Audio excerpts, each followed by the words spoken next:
There we go. I guess. Hello, everyone. Hello. Nice big crowd today. Nice to see you all. My name is Fiona. I use she, her pronouns, and this is Too Long Didn't Read Tabletop RPGs, in which me, Muggins here, hello, I'm going to spend some time going through an RPG that has caught my interest, or one that I should be looking at, and we'll go through as much as we can within an hour or two, or 3 hours, as I've scheduled for myself today. I hope you're all doing well. We've got a nice big gun here. Hello, JC Darcy. You are perceived. Chloe with the flow. Hello, my friend. I hope you're doing very well. The law mistress lurking whilst making overlays. Oh, very exciting. The chin individual, hello, is having this on in the background while sourcing work emails. Don't tell my boss. Don't worry, as long as you don't tell my boss, who is me currently, because I left my job last week. So hello, everyone. Wild energy today. I hope you're all doing very well. It is beautifully sunny here. It's a bit grey this morning as I was sort of sorting a few bits out. And yeah, had a good evening last night where I completely mucked up what I was doing in Blood on the Clock Tower because I confused myself, but had a good time. So instead of to prepare myself for next feature, I've been watching way too much Blood on the Clock Tower this morning, and let me tell you, I still have no idea what the gossip does or what the point of the role is. I just need more practice with it, but I hope you are all doing very well. So today, let's just get straight into it, shall we? Today, my friends, we are looking at completely mucked up what I was doing is my life motto. Oh, not at all, Chloe with the flow. Although maybe I should copyright it for t-shirts, huh? So today, folks, we are looking at Daggerheart, the open beta playtest material. Now, if you, like me, have been living under a rock the last couple of months due to various things. Daggerheart is the not first, but one of the published RPGs, upcoming RPGs by Darrington Press, which is the whole part of the Critical Role lot, essentially. And it is out for playtesting. So what they have done, essentially, if I can encapsulate it a little bit, they've done a lot of videos, they've explaining what the system is, how to character create, and have given over nearly 400 pages worth of content for people like you and me to go through it and play test it with our teams and give them open feedback, which is actually really incredible. The only sort of RPGs that I know that have done that as openly as they have done it, just drop some water, always good, is MCDM, which I haven't looked at too much, I'll be honest. That is the sort of Matt Colville tabletop RPG system that is coming out in, I want to say 2 years' time, but it was one of the most successful Kickstarters over the last year. It's probably something we should cover on this channel at some point, but I don't know. The idea of always hitting things and never having that sort of failure of success doesn't necessarily appeal to me, but maybe I'm wrong about that. But also we are aware that the D&D 50th anniversary is this year, so there's been a lot of open playtesting with their and feedback with their sort of new condensed rules that are coming out later this year. So this is rather exciting as well. And as I want to start off, before we get into all this, I have not really read this. I am not going to read all of this today. Like I said, it's about 377 pages of a PDF. That's massive. We would never contain all of that in at least a 3-hour session. I'm going to try and pick things that I think are going to be interesting, certainly for going to aim for a new game master or game master looking to introduce a new system to their players. So as a result, we're not going to necessarily look at the sort of ancestry or the domains or the community, that's that sort of part of character creation, but I'm going to show where you can find out more information about that, and maybe at the end of this session, maybe we can have a quick look at it as well, but that's not going to be the main focus today. Second of all, obviously, as I've not really read it, I have also not really play tested it. And I kind of mentioned this yesterday in the stream, is that I've seen a lot of criticism of various news outlets that have been sort of reviewing stuff like this and say, oh, well, you don't really get the same amount of criticism, your opinion is not worth it if you've not playtested something. Now, I don't think that is true. I absolutely don't think that is true. I think there's something to be said in this culture of when something is released suddenly, and then suddenly you have to read quite a big, heavy document, an RPG document, and then give an opinion on it, which in itself is not the greatest way of giving a review. It can be quite difficult to get an informed opinion about it, but also I feel that it's a very privileged thing to be able to read something, prepare something, even though there is a quick start to this, a quick start adventure to this particular playtest. Get people who are interested and want to play together, and then being able to get informed opinions from one session. So I think there's a lot of that discourse going around about this particular playtest. I'm also very aware that Daggerheart, because it is from and sort of inspired by the Critical Role's sort of game designers, we've got a whole team of amazing people at Darrington Press. There is obviously the sort of fandom effect as well. So I appreciate it's a bit like Marmite. So people might just hate it outright. Some people might absolutely love it. That's not what we're about here today. We're just going to go through and see like what we like about the system, anything that could be improved just from reading it.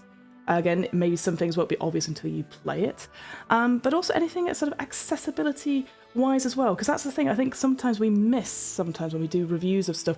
We don't really think about, would this work better if it was digitally? What if we couldn't visually see things, etc, etc. So those are sort of my main points when I ever do any of these streams. I just want to put them at the top, because I think sometimes, certainly right now with something like this, which is quite big, like it could really, I don't think the word is disrupt, but could really sort of make waves for new RPG systems to challenge the old guard, so to speak.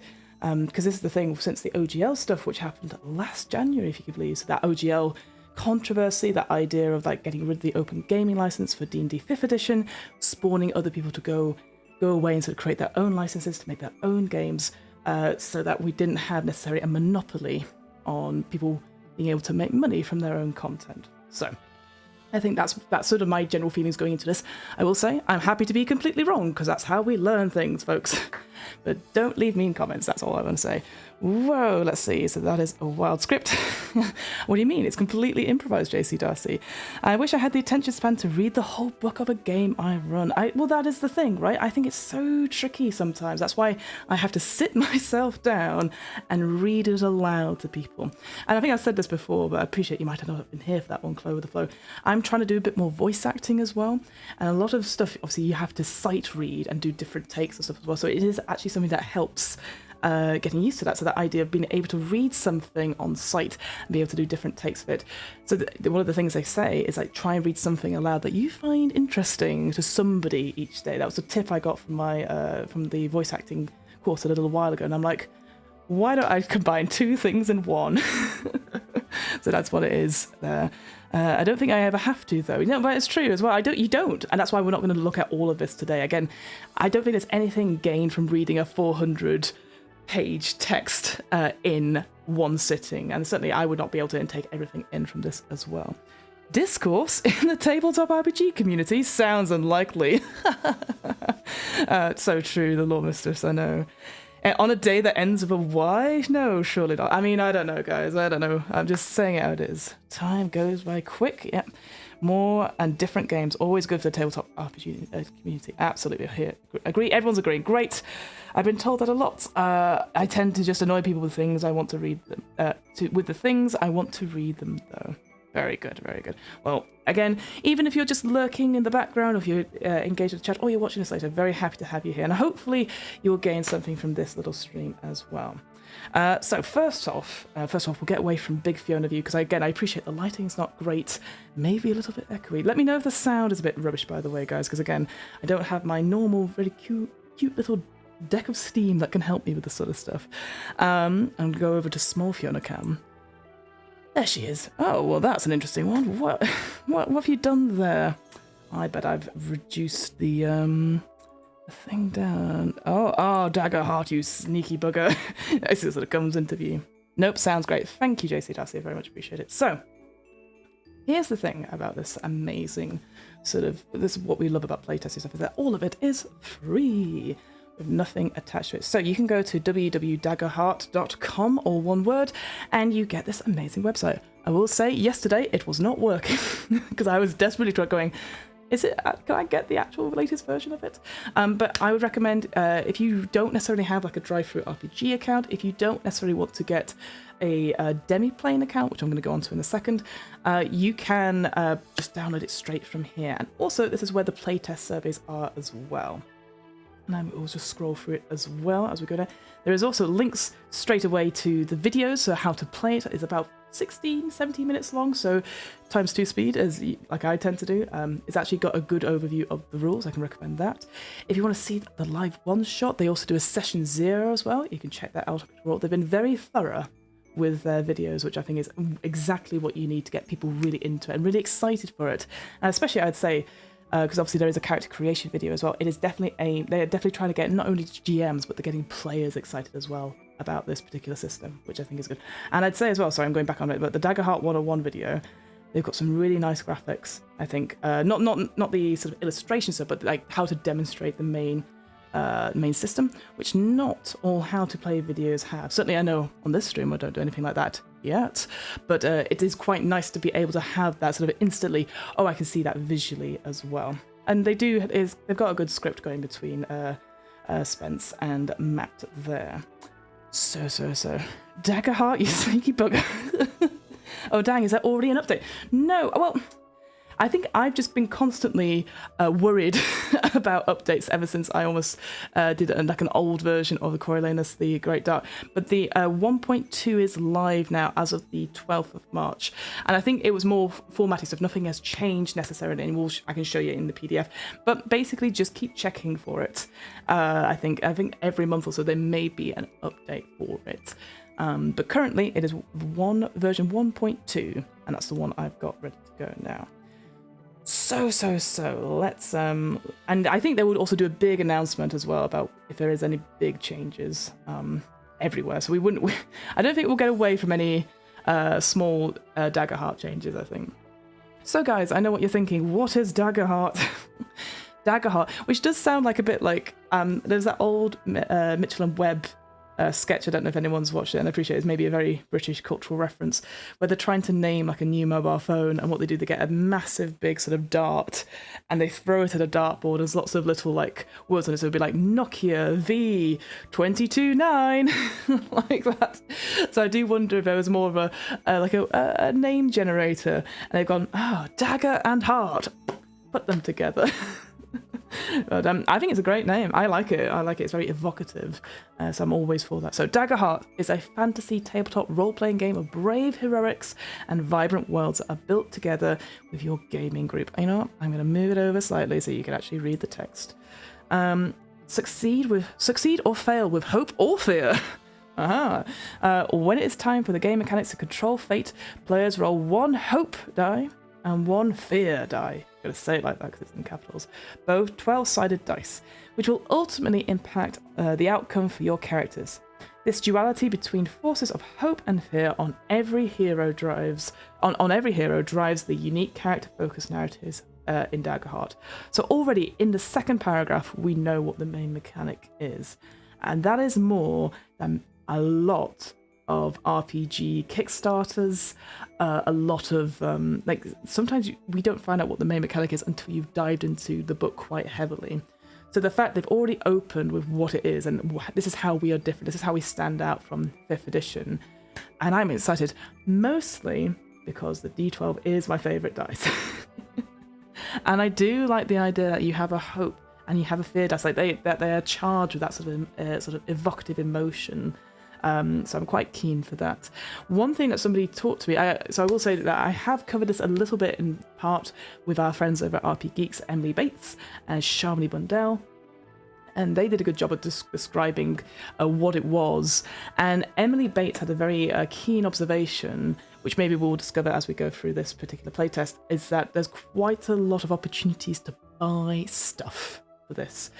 And this is an interesting thing, because obviously for me, RPGs you should be able to run without necessarily having extra accessories or anything like that, you know, again, because it might be not everyone has disposable income, etc. But what Emily Bates was saying, full name obviously, was that she could imagine you would sell packs of 2d12s and different colours and stuff, and making it very personalised towards your character, which I could see that as well. I also saw there was stuff with tokens to remind you of various modifiers and stuff like that. So again, I can imagine having bits of plastic or beads or whatever that you would have within the game. So again, that's something to be aware of, so to speak. Number Wang! Oh, sorry, Nightbot. Nightbot is on it. Good evening. I'm looking to see your looking presumably forward to seeing your feelings on this. Oh, thank you, Testy Trekkie. Thank you very much. There's something about the shape of a D12 that is very satisfying. Absolutely. Amazing. I feel like I was working off 1.1, but nope, all good. Now, I think you were fine, JC Darcy, when you did your playtest. And like I said, there's not been any big changes I saw in the change log. It said no changes at all, so we're all good.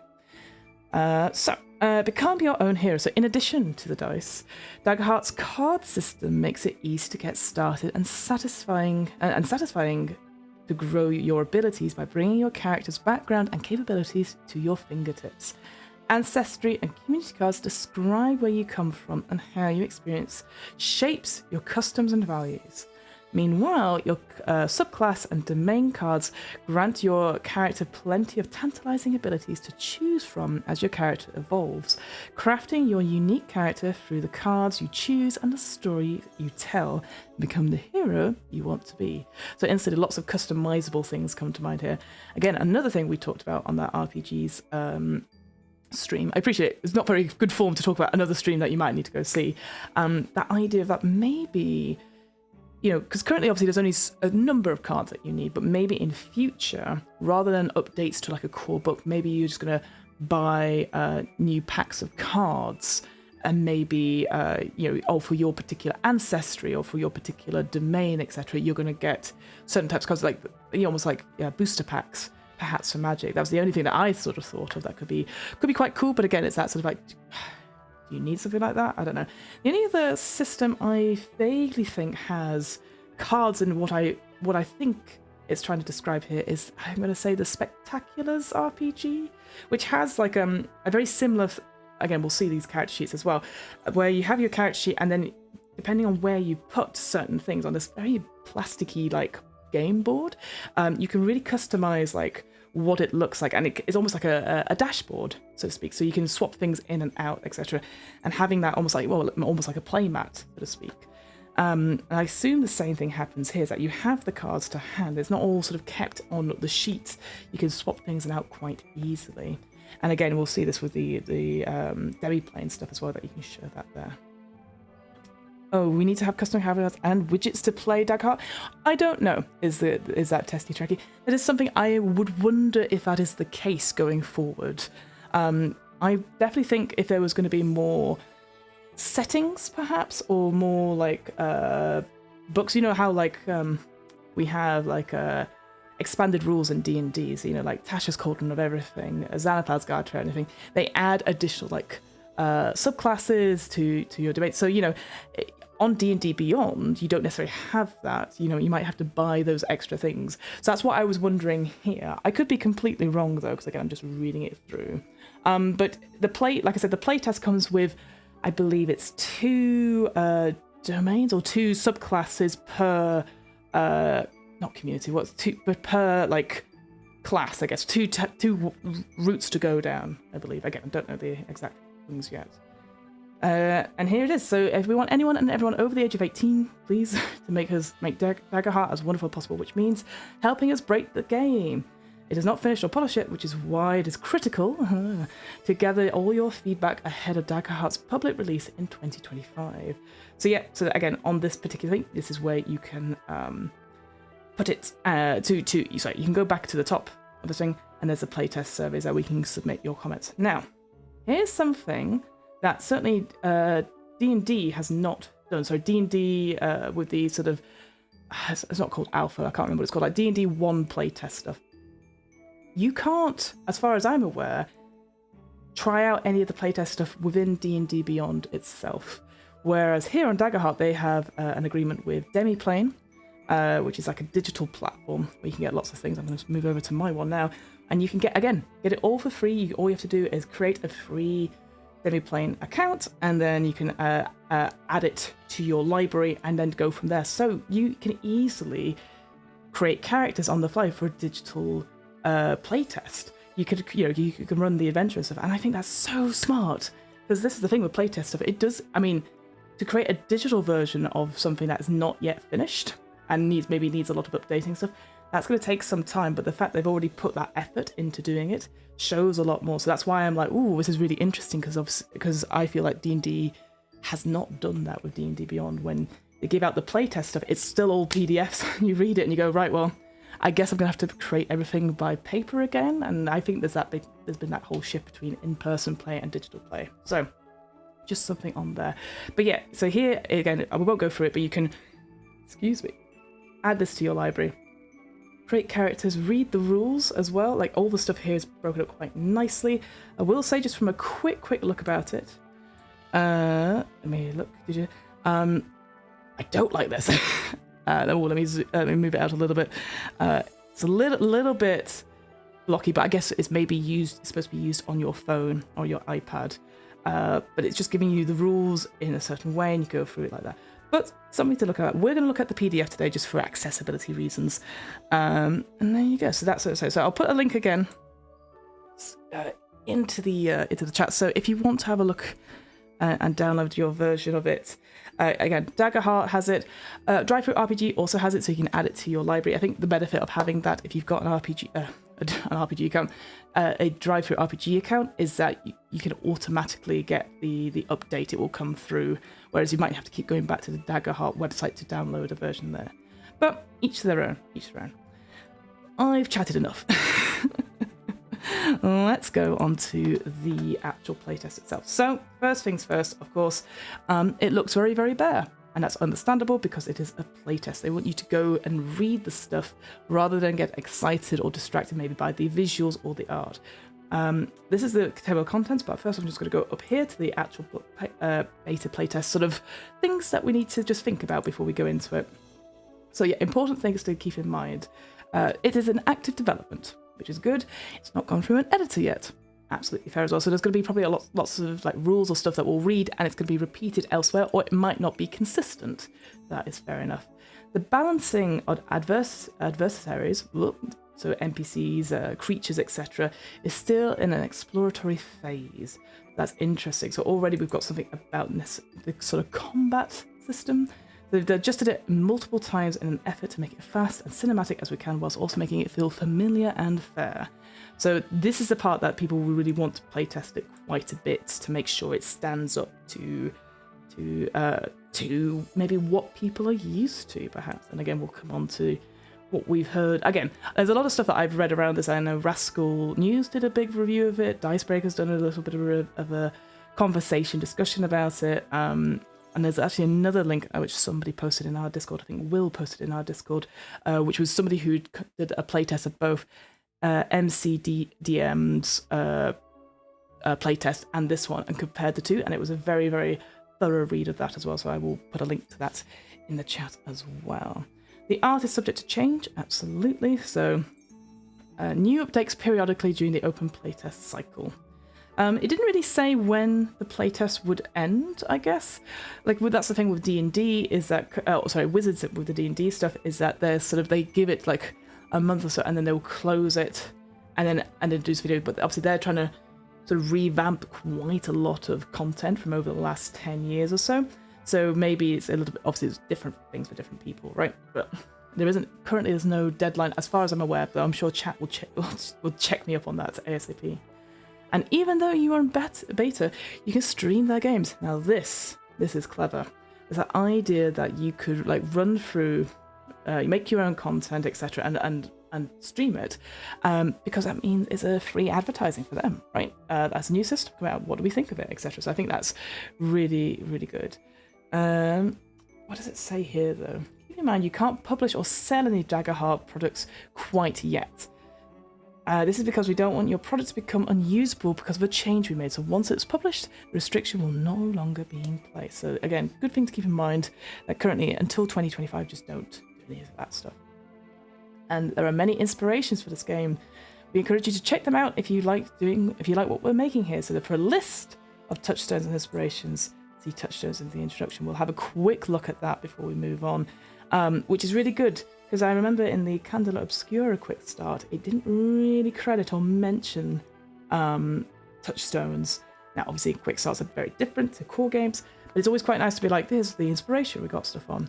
So already there's been a bit of a change about that. So Candela Obscura is their other sort of big RPG that's just been released as well. So.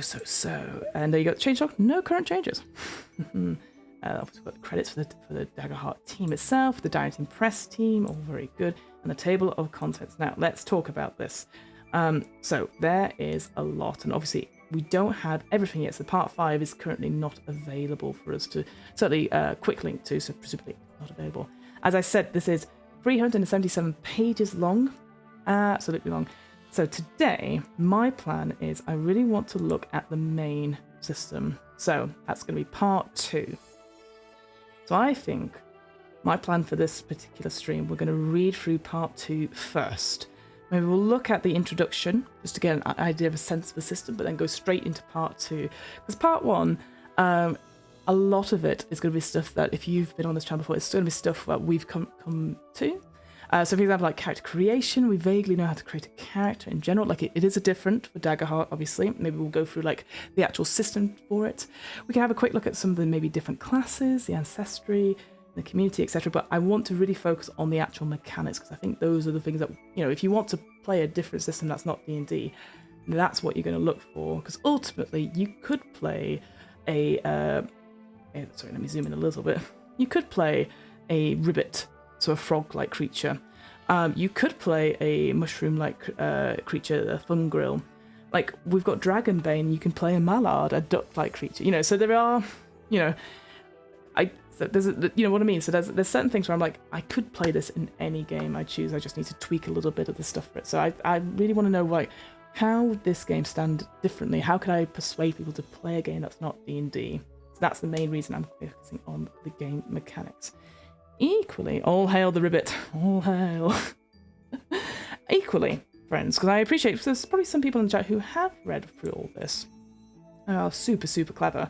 And beyond me, if there's any particular section you do want me to have a quick look over in this particular review of it, let me know. Let me know, because again, part 2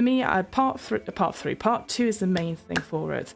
Part 3, we've got some stuff here like running the adventure for GMs new to Daggerheart. Maybe that'll be something interesting.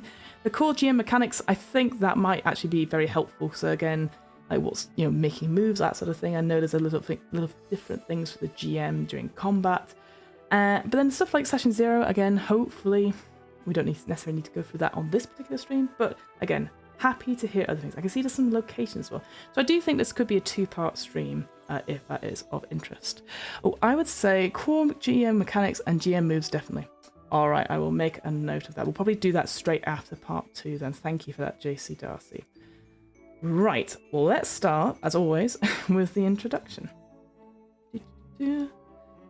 And already, I can probably tell that why it's maybe quite long is that it's not in 2 columns, which, frankly, I love. I love the fact it's not in 2 columns. Makes it feel like not a proper book, that's not what I mean, but oh god, sometimes the columns I'm like, oh, I hate that. So, welcome to Daggerheart. Daggerheart is a collaborative role-playing game set in a high fantasy world, a place of incredible magic and perilous adventure. During a campaign, you might find yourself rubbing elbows with nobles in an attempt to stop an assassination plot, diving deep into an ancient dungeon to keep a powerful creature from escaping and unleashing its power, sailing across a vast ocean to face off against a terrifying sea monster, or protecting a precious relic from falling into the hands of a dangerous enemy. That is an incredibly long sentence. Also, 4 things? I gotta have 5 things. 3 or 5, that makes it odd. Makes it more interesting. No matter the adventure your party chooses to embark upon, Daggerheart is designed to provide the tools to tell a story that is both heartfelt and epic. Nice. What is a tabletop role-playing game? Again, probably don't need to cover that so much. Let's move on. So what kind of role-playing game is Daggerheart? Fantastic question. Ooh, that cover. Yes, I can see all of that, can't I? No, I cannot. Oh, I was trying to be smart. Too less smart. Yeah, I'll have to do it like that. Okay. Daggerheart is a heroic, narrative-focused experience with combat as a prominent aspect of play, facilitating emotionally engaging, player-driven campaigns that are punctuated by exciting battles and harrowing challenges. This game takes a more rules-light approach in its design, encouraging players and GMs to focus on the story they are telling, rather than the complexity of the mechanics. I mean, yes, absolutely. Although I am getting in my old age. I do like a bit of a crunch to this, but that is just me. It asks them to act in good faith with one another to tell the best story they can, and looks to provide structure when it is unclear how things might resolve within that story. The system has a free-flowing approach to combat to avoid stopping down the game into rounds, and doesn't rely on a grid-based movement for the maps and minis. That was the thing I would say in the how-to video, the Daggerheart 101. I really did like how they described the zones and the movements, because they had like different terminology for if you were in person versus online. I just thought that was really cool. I quite like that. This is all purposeful in creating a game that utilizes the kind of terrain and map building that the miniature-based games are known for, whilst making Daggerheart streamlined, approachable, and focused on delivering a great narrative experience at the table. So it makes me wonder, what are the primary audiences for Daggerheart? So clearly it is meant to be maybe a streamed RPG, which is all good. Like Candle Obscura was really one of the primary audiences, was streamed audiences. So I do think there's a streaming aspect or content making aspect in there at the back of my mind. But is it aimed at new players or players from D&D backgrounds?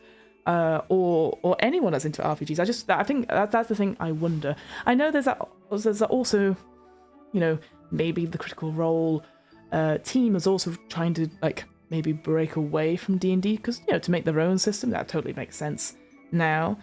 So maybe they want an actual system that works for them, and they're getting people hyped up and being able to understand the game and the story as they go along. So I just wonder who the audience is, because I don't think it's necessarily aimed at younger audiences. I wonder if it's aimed at, but also maybe not veterans either. I don't know.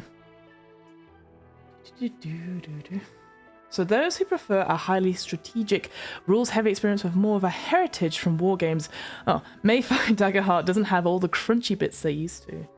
Those who come from a very rules-light gameplay may find some mechanics engage in areas where they're used to a more free-form approach, and that's okay. You should play the types of games that make you and your table happy. That said, if you're looking to tell heroic fantasy stories with a modern approach to mechanics that focuses on epic battles and the emotional narrative of the characters who fight in them, you've come to the right place. Daggerheart utilizes an asymmetrical design. That means it plays very differently for the GM than it does for the players. Many tabletop RPGs have some asymmetry, with players each controlling one PC whilst the GM plays everyone else. But Daggerheart's asymmetry goes deeper. The players roll 2d12 duality dice, the PC's standard actions, including their attacks. At the same time, the GM makes moves without rolling for most actions, but rolls a d20 when making attacks for adversaries. Yeah, I'm going to say that word wrong constantly. Each PC gains hope when they roll with hope, whilst the GM gains fear when any PC rolls with fear. PC and adversaries both have a mechanic called experiences, but they're used in different ways at different times. This asymmetrical design is intended to help all participants more effectively contribute to creating a memorable experience together at the table. Interesting. I guess here my question is then, would Daggerheart be a good game for a beginning GM? Because I think from a brief thinking about it, if the duality dice, etc., if everything is just that with the PCs, then as a beginning game for players, then I'm no problem with that at all. But I wonder, because it's if it's so different for game masters, whether you're experienced or if you're brand new to it, then maybe a bit like more of a steep learning curve. So I don't know necessarily it might be your first game you run, but yeah, that's just a thought that just comes to my mind there. Let's look at Touchstone. So Daggerheart gleans inspiration from a variety of sources. Below is an abridged list of media the design team drew from what was crafting this game. So we've got stuff like 13th Age, Apocalypse Keys, Apocalypse World, Blades in the Dark, City of Mist, Cortex Prior, I've not heard of that one. Cypher System, I do love the Cypher System quite a lot. Dishonored, Dungeons and Dragons, Flee Mortal, so that's the MCDM's stuff comes in with the Queen, Genesis, Lady Blackbird, a cracking free RPG, which I highly recommend. Masks, a new generation. Pathfinder, Shadowrun, The Quiet Year, Wildsea. We're going to cover Wildsea, I think, on Sunday for this channel. Slugblaster, we've actually had Mikey Ham on What Am I Rolling? I interviewed him ages and ages ago. And we played a game of Slugblaster as well. It is quite fun. Very fun indeed. What have we got in terms of books? I've got the Game of Thrones books, Wizard of Earthsea. Oh, Sabriel, what a cracking couple of novels those are. The, I can't remember, it's the Gareth Nix series. Really love that. Not read any Wheel of Time stuff, but I hear that's quite good. Obviously, Lord of the Rings, can't ever escape that in high fantasy, but there you go. Got the Dragon Prince, Lord of the Rings, The Witcher, The Legend of Vox Machina. Oh, who knew? For TV and movies, who knew? And then kinds of video games, we've got Borderlands, Dragon Age, Inquisition. Never really finished that, actually.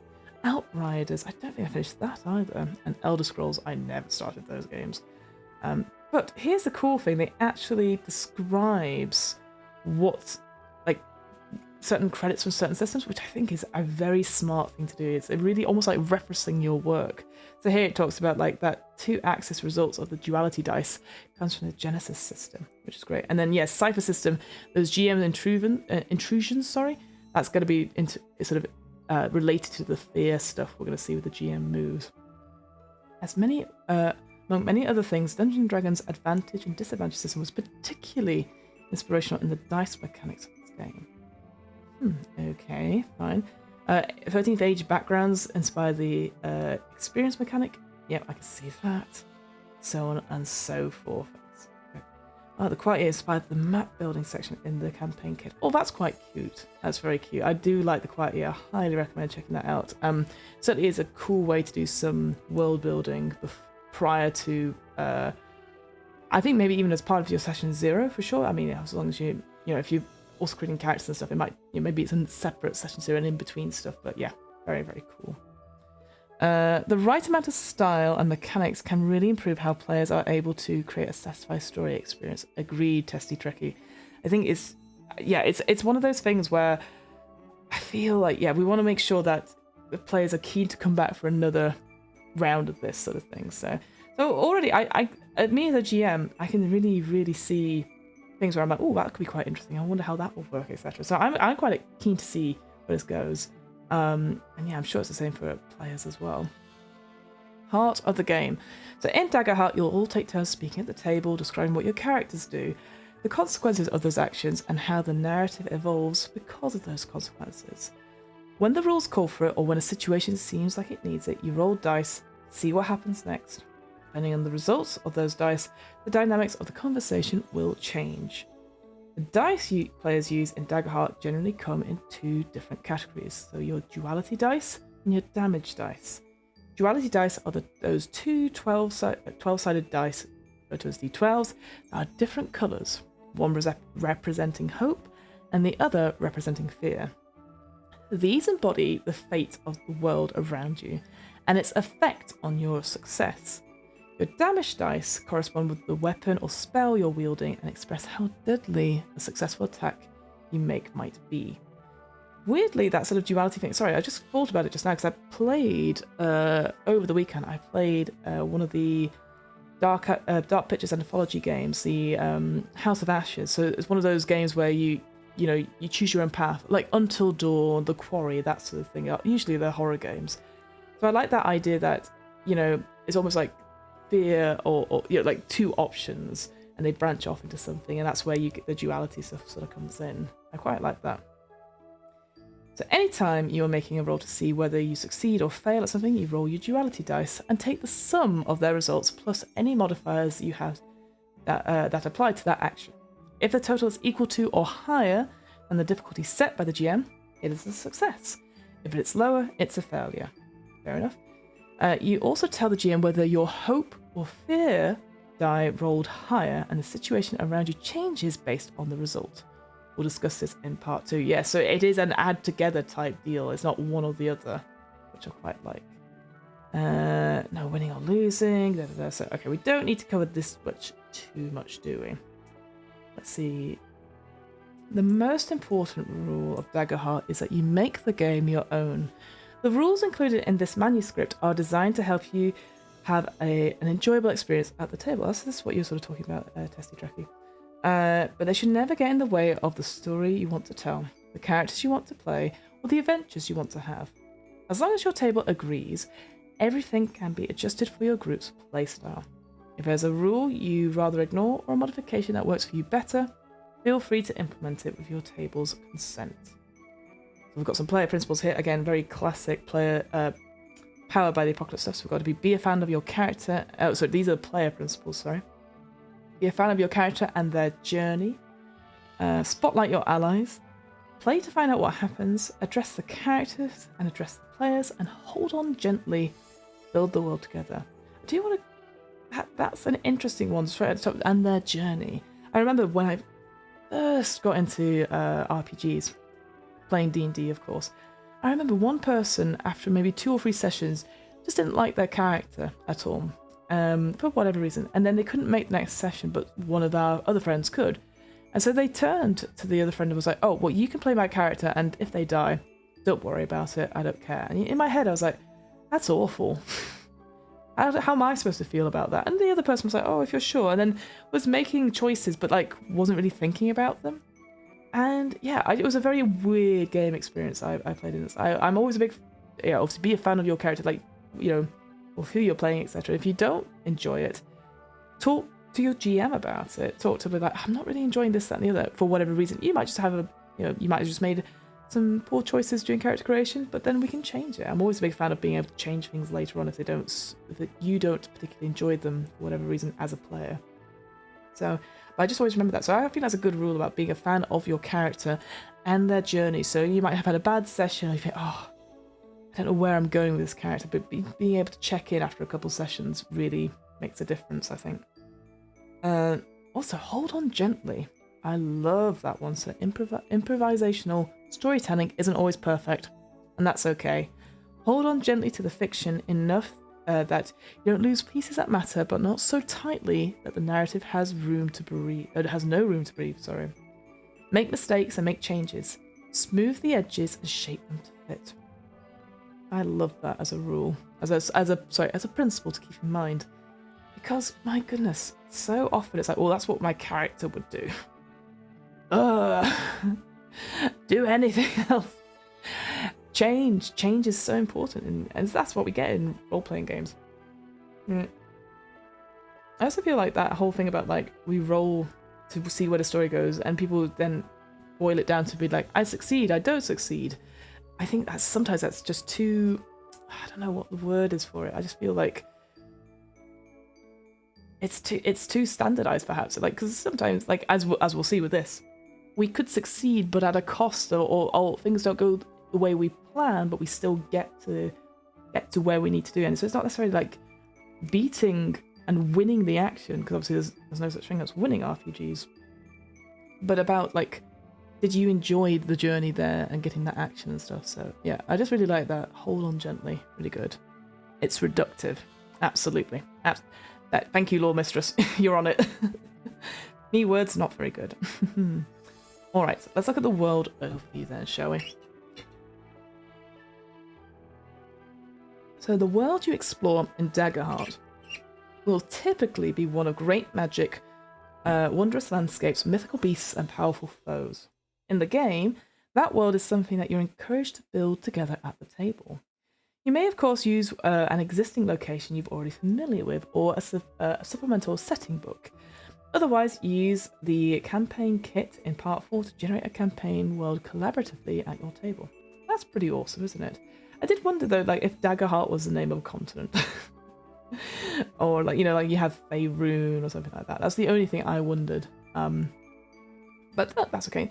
I like that idea that you could easily just go, this setting in Call of Cthulhu, let's put it into Daggerheart, let's do this, Although maybe not Call of Cthulhu, because that's not fantasy. It's too binary? Yes, exactly. Gonna look as I go sort out some chores. Alright, Chloe with the phone, no problem. It kind of brings the narrative to yup or nope. Absolutely, the lore. So that's exactly what I meant. Because it's interesting, because I feel sometimes, and I said it to people on my Discord this morning, is that I so we're running a D&D game just now. It's on pause because of various things that are happening this month for myself. So I'm running the D&D game, and I had to stop them during a session because they had planned. There's 4 statues in a very big room, and they all were like, "Okay, well, I'll investigate this one. You'll investigate that one. You'll investigate that one. You'll investigate that one. We're all going to roll investigation checks separately to see what is behind each statue, or what is this, that, and the other." And I'd be like, or one of you could do it with advantage, and also you might not want to just be checking the statue. Because I know what it was. I think they've got very used to that Baldur's Gate 3 gameplay where one person fails and then the rest of the party come in and eventually one of them will succeed. But also, it made it sound like there's if I roll high enough, there'll definitely be something behind the statue. And that's not always the case. And I was like, let's broaden it out. What are you investigating? What are you trying to find in this room? And they got it eventually, but I had to do a big sort of like stop the session, be like, look, there's no point in you constantly rolling for things because you're just going to get to a point where I won't have anything to give you. And that's not me being, oh, I'm not going to give you anything because you didn't roll high enough. It's just because there's nothing in the scenario that's behind these statues. You've latched onto something that maybe, like, what are you looking for? And it might not be an investigation check. It might be a religion check. It might be a history check because maybe you don't find anything behind them, but you might find out something about the statues. And they were like, oh, yeah. And I was like, ugh. I mean, don't get me wrong, I really love Baldur's Gate 3. I really enjoyed it, but I do feel it has brought video gaming back into some of my RPG stuff, and that's just my personal thing. Cool. Because this game has established ancestries, communities, classes, abilities, and spells, some aspects of the world will exist simultaneously across every campaign. These can always be reflavoured or modified to match the style of game you all want to play, but understanding the core realms is a good place to start. Alright. So, the core realms are the starting place of reality. Join me in fiction. For your world in Daggerheart. So we've got the mortal realm. Most adventures are likely to take place in the mortal realm.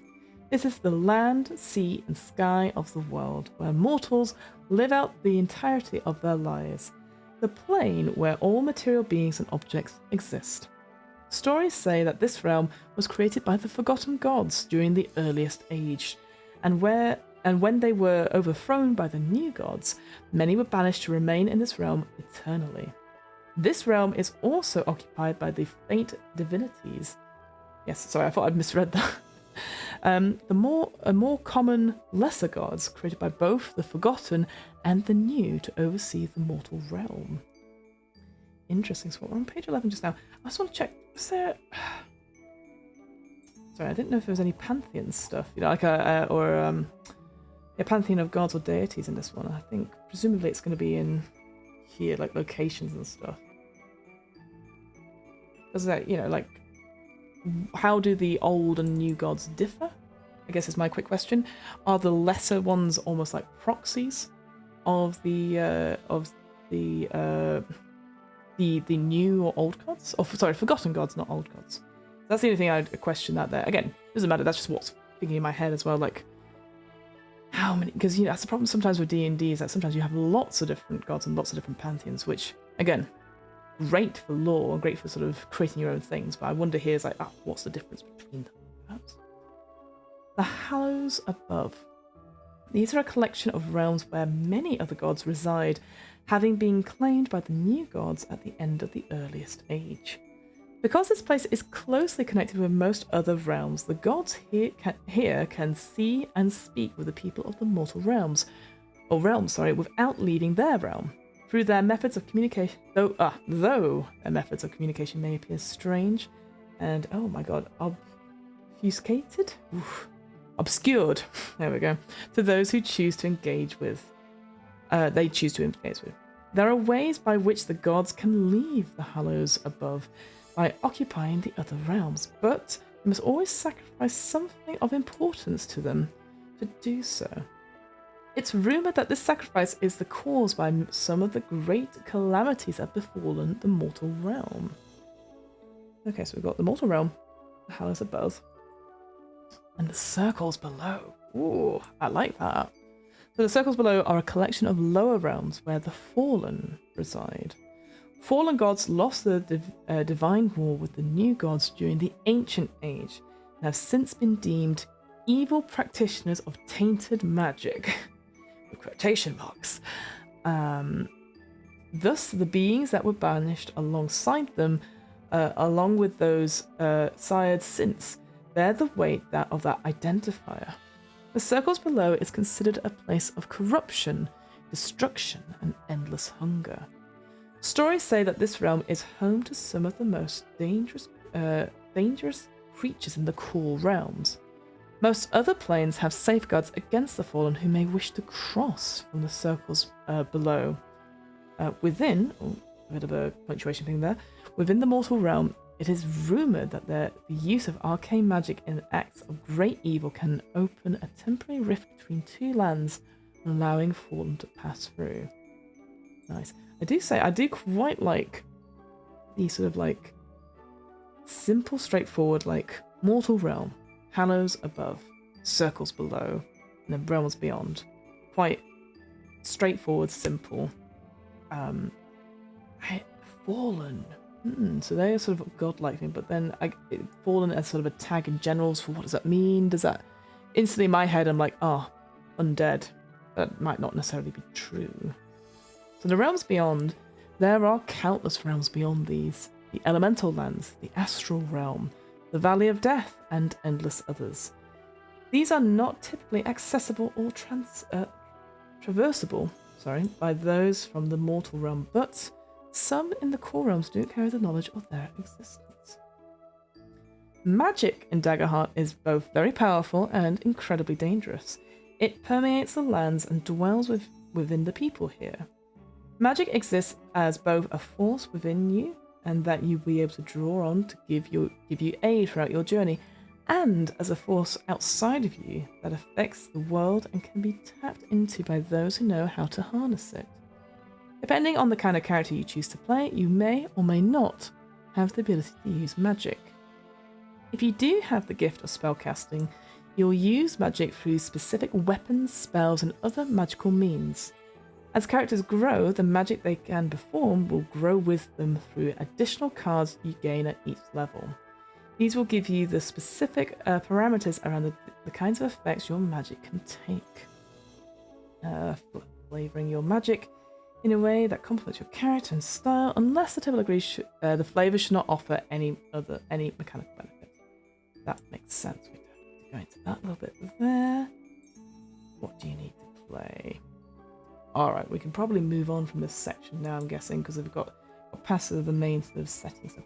So already, I think I'm feeling quite good about it. Like, it's just giving a little taster of things, and it's kind of left it quite open to be like, whatever you want to play. And it's clearly quite encouraging of you wanting to run a game with the table's consent, putting a lot of emphasis on that. Interesting, so Daggerheart uses a full set of polyhedral dice for D4, D6, D8, D10, D12, and D20. At the beginning of the game, you'll need 2 D12 dice of different colours, a D6 of distinct colour, that's your advantage and disadvantage die there, and a few sets of the rest of the polyhedral dice to share amongst your table. You may find it easy to share with others, so I'm presuming the other dice are going to be your damage dice. And this was the bit I was finding quite interesting from before. So character tokens, these are small objects that represent the look and feel of your character. Gather about 7 tokens per player. Some players may require more or less depending on your character's needs. You'll use these to help track several things in the game. So when you roll dice, you can add tokens to help you count easily your modifiers on the roll. When you make an action roll in combat, you can add 1 token to the action tracker. When you have a spell or an ability, the card might ask you to place a token on it. Now, in my head, I wouldn't need to do that. I feel that I hopefully, touch wood, my counting has got better through playing RPGs, so I wouldn't necessarily need the counters to help me. But I wonder if this is an accessibility thing for maybe younger players or people who do suffer from, I think it's called dyscalculia, where you maybe can't add up easily in your head, so you might need visual modifiers to do it, which is, I think, brilliant. So I think it's very appreciative of that. But I wonder, like, I mean, it does. Any game that uses tokens of some sort, it does say like, oh, you can get, you know, like buttons or coins or anything like that. And usually it's like I want to say generic thing, so like something that everyone can use for. But here it does say like, hey, I think it talks about like, you know, what? Yeah, there it is. It says there at the bottom. So, but to provide an opportunity to further express the color palette and style of your character at the table. So that's what makes me think that, oh, I can get a personalized set of like beads to use as my counters and stuff.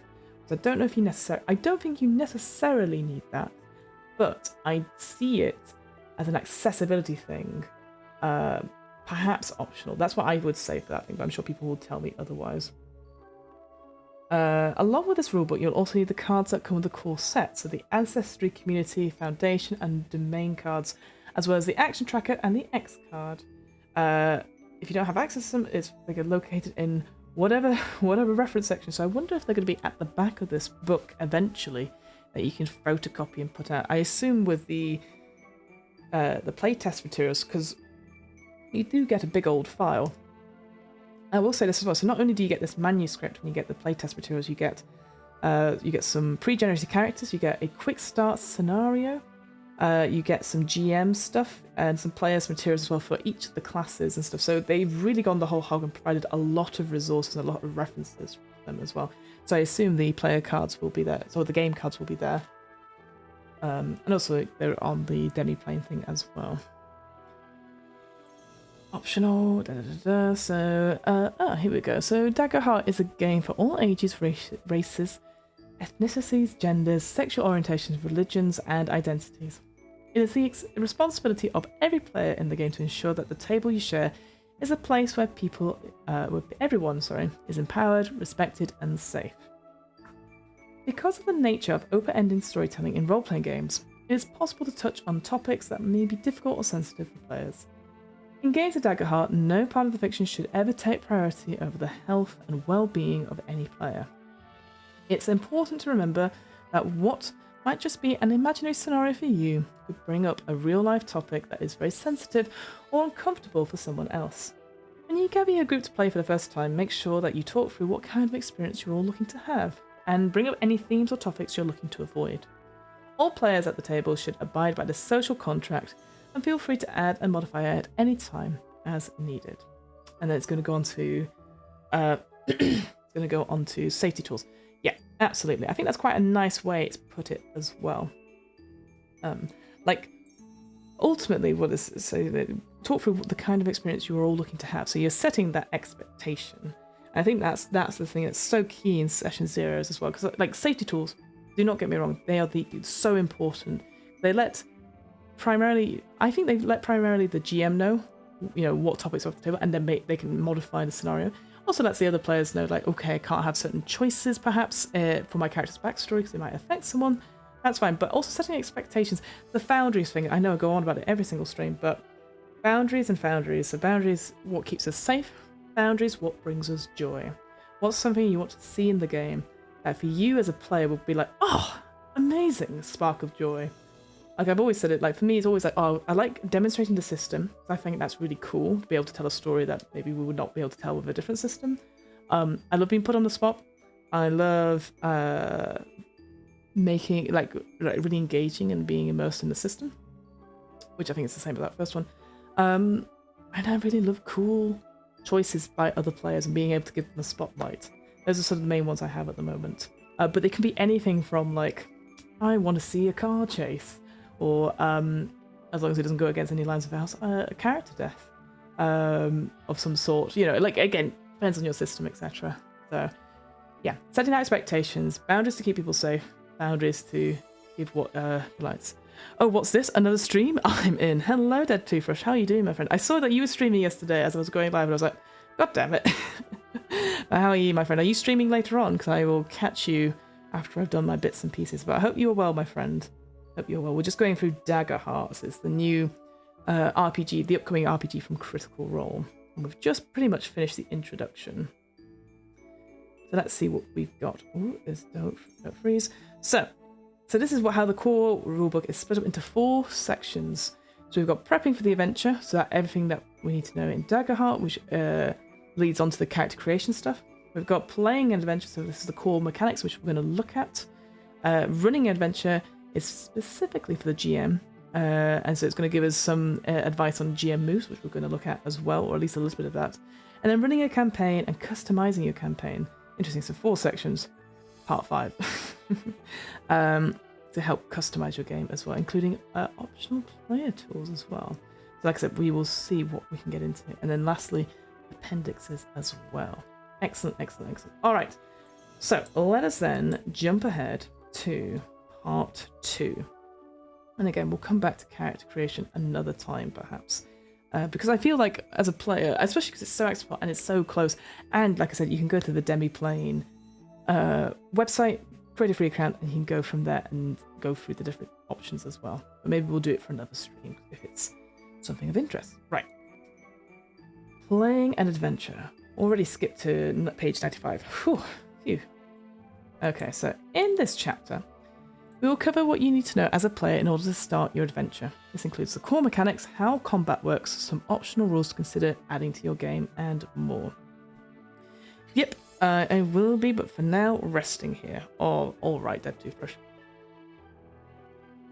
Well, glad to have you with us, my friend. So, the flow of the game. In a session of Daggerheart, the players go back and forth describing what the characters do in the fictional circumstances the GM lays out for them, building upon each other's ideas and working together to tell an exciting story. The mechanics of the game help mediate the conversation, providing structure to the discussion and a way to resolve moments when it is unclear what will happen next. One of the most important aspects of this conversation is asking questions. In Daggerheart, it should go both ways. Players will often ask clarifying questions about the scene. So, are there any guards outside the door? Or do you think I could jump safely across the gap? What kind of weapons are they holding? Etc. Note it's not, can I do a perception check or can I do an investigation check? Because I'm just going to ban them from my table. Ask me questions. What do you want to know? The GM will usually provide the answer or tell the players to roll determining the answer. But the GM should also ask questions of the players and build upon those answers to create the fiction. So, how do you sneak around this building so carefully? What does the camp you set up here look like? You found a way to scramble to the wall, up the wall safely. What was here that made it easier than you anticipated?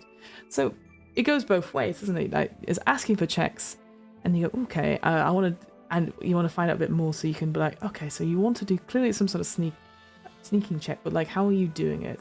Okay, with advantage. That's usually what I do.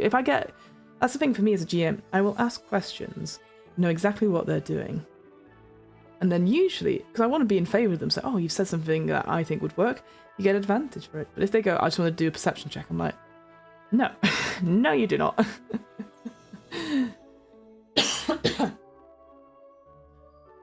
For those familiar with role-playing games, the flow of the game, excuse me, is probably something that comes second nature by now, but for those new to this kind of experience, it may not. So there, it goes into what the procedure of play is. So we've got here, the GM narrates the details. So again, here is the room. It is 40 feet by 80 feet. There is a horse in the middle. Using the 5 senses, players and the GM ask questions of each other, so the players will ask questions to clarify the scene, gathering details to help them make informed decisions. The GM will also ask questions of players to provide added detail to the scene and open the world to be influenced by their perspectives. Players and GMs will then answer each other's questions, choose and resolve actions. If it does, so the information the players receive will often spur them into taking action. If it does, the GM will help facilitate the resolution of these actions, and everyone will work together to evolve the fiction based on the outcome. If it doesn't, the GM should provide more detailed information, action, and consequences until it does. And then we just repeat the cycle. Easy, nice 5-step thing. It's a bit academic, perhaps, in this. I might even just encourage like a simple diagram for this. Perhaps, because I do think it's a little bit dense in its description. So, like, obviously, I know what's required of us, but if it's someone that's brand new to it, maybe we need an actual game play, like loop or structure, perhaps. Oh, example interaction. We don't need to read that. You get the things. So what can I do on my turn? So the game has no turns in the traditional sense. Players don't need to have a set amount of actions they can take or things they can do before the play passes to someone else. Instead, everyone should follow the fiction to figure out what happens next, bouncing around the table to whoever it makes sense to spotlight in that moment. Generally, players in the spotlight will have a chance to describe their move, gives me bold that, whatever their character is doing in the scene. If something they describe requires a roll to see whether it works, then players pause whilst the roll is made to determine how things play out. Certain roll results and other situations can prompt the GM to make a GM move. These are specific types of actions that the GM takes to advance the story. Again, we're going to come to this in part 3. Since Daggerheart relies on a flexible back and forth conversation between the GM and players, there are no combat rounds to worry about. However, in combat scenarios, they have the potential to last more than a few rolls, or in any scene where moment-to-moment gameplay becomes important to track, you can use the action tracker. See flow of combat. Okie dokie. Anyway, here we go. Core mechanics. So the core mechanics of Daggerheart and how to utilize them as a player at the table. Part 1, which we've not looked at, contains the rules for your domain cards, class, subclasses, ancestry and community, and the equipment section presents different rules on weapon types and armor. We're not going to look at equipment too much. We'll have a quick glance to see if there's anything interesting rules-wise, but ultimately we're not going to go too much into describing all the details. So, the core dice used in Daggerheart are a pair of D12s called duality dice. They're different colours, one representing hope and the other representing fear. Each player chooses 2 colours that embody those concepts for them, using them at any time they make an action roll during the game. Your duality dice doesn't need to be the same 2 colours as anyone else around the table, but they do need to be easily recognisable from each other at a glance. Duality dice represent the way the world pushes the character back or guides them forward throughout the story. Regardless of whether you succeed or fail on an action, your duality roll influences how the scene evolves. So the hope and fate represent the duality of the world beyond the characters and how the world around them impacts the action they're attempting. One of your dice is hope and the other is fear. When you roll your duality dice and the hope die rolls higher than the fear die, you have rolled with hope. When this happens, mark one of your hope slots on the character sheet up to a maximum of 5. This is called gaining hope. You may also gain hope from spells, abilities, and other things that happen during the game. However, if you roll your duality dice and the fear die is higher than the hope die, you roll with fear. This happens even when you succeed on your action, there are consequences or complications that come from it. So again, just to describe if you've just joining us just now, so the main mechanic is you roll 2d12 plus any modifier with it, and if you add them all together as a result. So say, for example, you've rolled a 7 on your hope die, and you've rolled a 6 on your fear die, and you've got a +1 for whatever modifier. So add that together, that is 14 total. With the highest number of the dies, hope. So you would be like, oh, I've rolled a 14 with hope.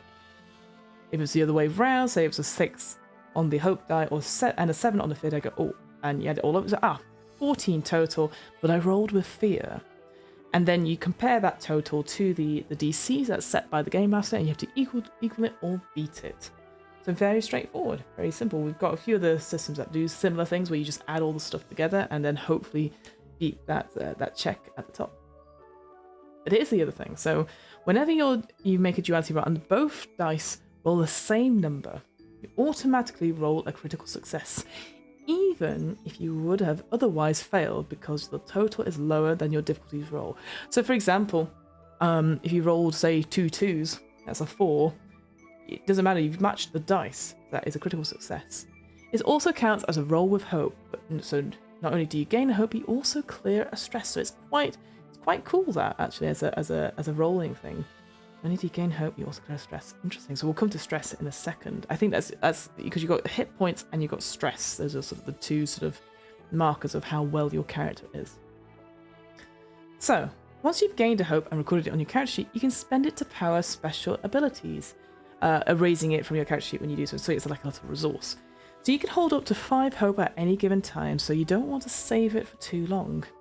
You can use it in several ways, so to help an ally, to utilize an experience, or to activate a hope feature. So we've got 3 things. Help an ally, so you spend 1 hope to help an ally who is making an action where you could feasibly aid them. Describe how you are helping and roll a d6 advantage. We'll come back to the advantage and disadvantage in a second. They can add the results to their action roll. If more than 1 PC wants to help an ally, each spends a hope and rolls a d6 advantage die, and the highest amongst those advantage die is added to the action roll. Interesting. So yes, so what we quickly saw in that introduction is that the advantage, disadvantage, it is a d6, and you would add to that total or take away from that total. That's interesting. And yeah, so that doesn't stack necessarily. You could be like, oh, let's try and give, help you out. I guess it doesn't say here.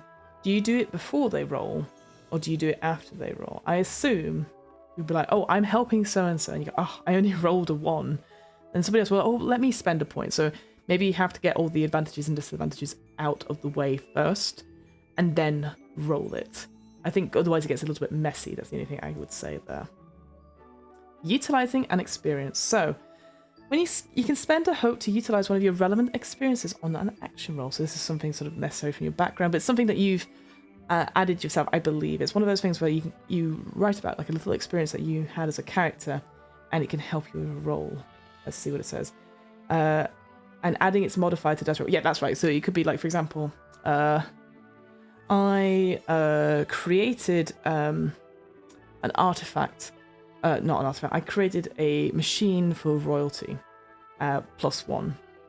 And so if you're like, oh, I want to utilize that experience on an action roll for whatever reason, as long as it's justifiable, spend that hope, and you can add that point to the roll. That's what I believe it to be. Yeah, I felt before the roll put the fiction first. It flowed naturally into doing it that way. Yes, thank you, JC Darcy, and yes, Lord Mistress. That's what I felt. So, like, set the scene, describe the group effort. If there is one, then roll. Yeah. That totally makes sense. I think sometimes people get too excited and they roll and they go, oh, and it goes, oh, can I give them advantage? And it's like, well, you know that they've not done the thing, so it's a bit tricky now. So yeah, I think I'm gonna be a bit more forceful with that. So if anyone's giving them advantage, they have to do it before that person rolls. So yeah, utilizing experience. You can spend 1 hope to utilize one of your relevant experiences on an action roll, adding its modifier to the dice results. If more than 1 experience could apply, you can spend an additional hope for each experience you want to add to the roll, to your result. Hang on, wait. So this is for you. I see, yes. So if you've got an experience for your roll, I wonder, then, you couldn't stack the help the ally and utilize an experience, right? You could either choose to help them and give them advantage. You couldn't be like, oh, I'm helping them, but I've got an experience that would really help with this role. That's the only thing I'd say there. So it sounds like you're inexperienced because you're doing the active thing. Interesting. Maybe then, if you were, no, I'm just trying to think. So helping an ally is that you roll that d6. Maybe you go, oh, can I spend another hope on the d6 to add an experience for it, and then give it over? That's probably the better way to do it, right? That's what I would see. Maybe it's going to tell me in a second. Activate a hope feature. Spells and abilities may also allow or require you to spend hope to activate certain effects. A hope feature is any effect that asks you to spend hope to activate it. If it instructs you to spend hope, it means you must immediately spend that specific number of hope, or you can't trigger the hope feature. Fair enough.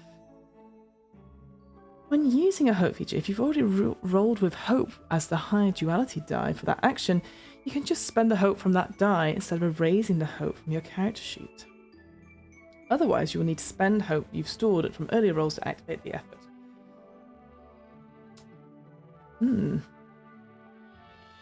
So my question there is that, obviously, again, I know I've not looked at any of the domain cards or anything like that, or necessarily the spell stuff. I'm guessing you have to make the check first. Yeah, you'd have to make the check first, and then in order to, I'd be interested to have those. What hope feature? If you're using a hope feature now, you could just. Oh, I guess yeah, it doesn't matter, does it? You could go to spend it and then you regain it because of the duality dice thing. Yeah, ignore me. I'm being silly. That's quite cool. You can instantly just use the one you just got to spend it for the hope feature. You can't spend hope multiple times on the same spell or ability to increase or repeat its effects. For example, if a feature says spend hope to add 1d6 on a damage roll, you can't spend 2 and add 2d6 to the damage roll. Here we go. Some effects only trigger on a success with hope. This doesn't mean that this doesn't mean you can spend hope on a successful roll with fear to get the effect. Instead, it means that the effect only takes place when you roll with hope and you succeed on your action roll. On this kind of effect, you don't have to spend hope to activate it. It just happens as long as the conditions of the roll are met. So I think that is what it's referring to. Oh, there is some hope features allow you to re-roll. Oh, great. That's good to know, Little Mistress. Thank you for that. That's pretty cool. So using fear. As a player, rolling with fear doesn't mean your action failed, but you face some type of complication. For example, you might only learn partial information, face a strike from an enemy that you just attacked, or encounter an unexpected danger. If you also failed on an action roll where you rolled fear, you instead face major consequences or complications. When you roll with fear, don't record it on your character sheet. Instead, the GM not only determines which complications result from your fear roll, but also collect a fear. The GM can spend this fear on effects such as powering the adversary and environment moves. Yeah, so those are the GM intrusions that I was talking about before. And then we'll come back to that in part 3. Excellent. All right. So, damage thresholds and hit points. Hooray. Hit points represent the physical injuries and discomforts experienced by a character during their adventures. Your available hit points, sometimes called HP, are determined by your class. When you take damage, you mark between 1 to 3 hit points, representing that you've lost that much health. Words. However, each class has a certain damage threshold, indicating how much you can endure before marking a hit point. The dark bars in the hit points and stress section of your character sheet show 3 tiers of damage you can take: severe, major, and minor. Here we go. Here's an example here. This is an example of the Guardian stats here. Interesting. And I guess here, again, the reason sort of it's dotted means you could probably fill those in if you level up and get the main cards. I can tell you that otherwise. All right, so marking hit points. When the GM tells you to take damage, compare that number to your thresholds and mark the hit points depending on the tier. Severe damage marks 3, major is 2, minor is 1, as it sort of says here. So minor, major, severe. And these are the thresholds for it. So if you take up to 6, that is still minor. Up to 11, 2. Oh, so up to 11 major, and 16 is. Oh, maybe it's not that at all. So beyond 16 would be. I've messed it up. So underneath there. I see. I understand. I'm being an idiot. So 16 and above is severe. 11 to 15 is major, and 6 to 11 is minor. Got ya. Damage below minor is marking stress instead. And damage of 0 marks no HP or stress. I got you. If you ever mark your final available hit point, you must immediately make a death move. Anytime you take a downtime actions, you have the opportunity to clear some of your hit points and your stress. And additionally, if you're able to level up your character, you will permanently increase both your damage thresholds as well as the hit points and stress you can take when making your character more resilient against incoming attacks. Let's have a look at this optional rule though. To make the game more dangerous, the table may implement a rule that if incoming damage on an attack roll is ever double or more the character's severe threshold, that target marks an additional hit point. Ooh, damn. So here, for example, if for whatever reason they took, I don't know, 32, right? That's double that threshold there, so they'd have to mark 3 plus an additional 1, so 4 hit points there. Oh, do read the death rules when you get to them. They are very good. Yes, I will, JC does. Thank you for that. Oh, literally, I just said that. This will mean using the example above, an attack of 32 damage or more would deal 4 hit points to the Guardian. Well, I got it right, so that's good. Hooray! Alright, let's do stress. Stress represents the mental and physical strain put on your character during their adventure. You can sometimes spend stress to affect the narrative. When you do, consider the burden your character knowingly accepts. Does your anxiety increase as you use a new tactic in a high-stakes negotiation?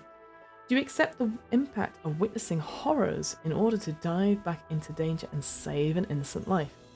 Are you willing to take minor abrasions or to fatally wound your foe? As with hit points, when you take downtime actions, you have the opportunity to clear some of your stress. And additionally, when you gain levels, you'll be able to increase the amount of stress you can withstand, because that's definitely how it works in real life. So resilient.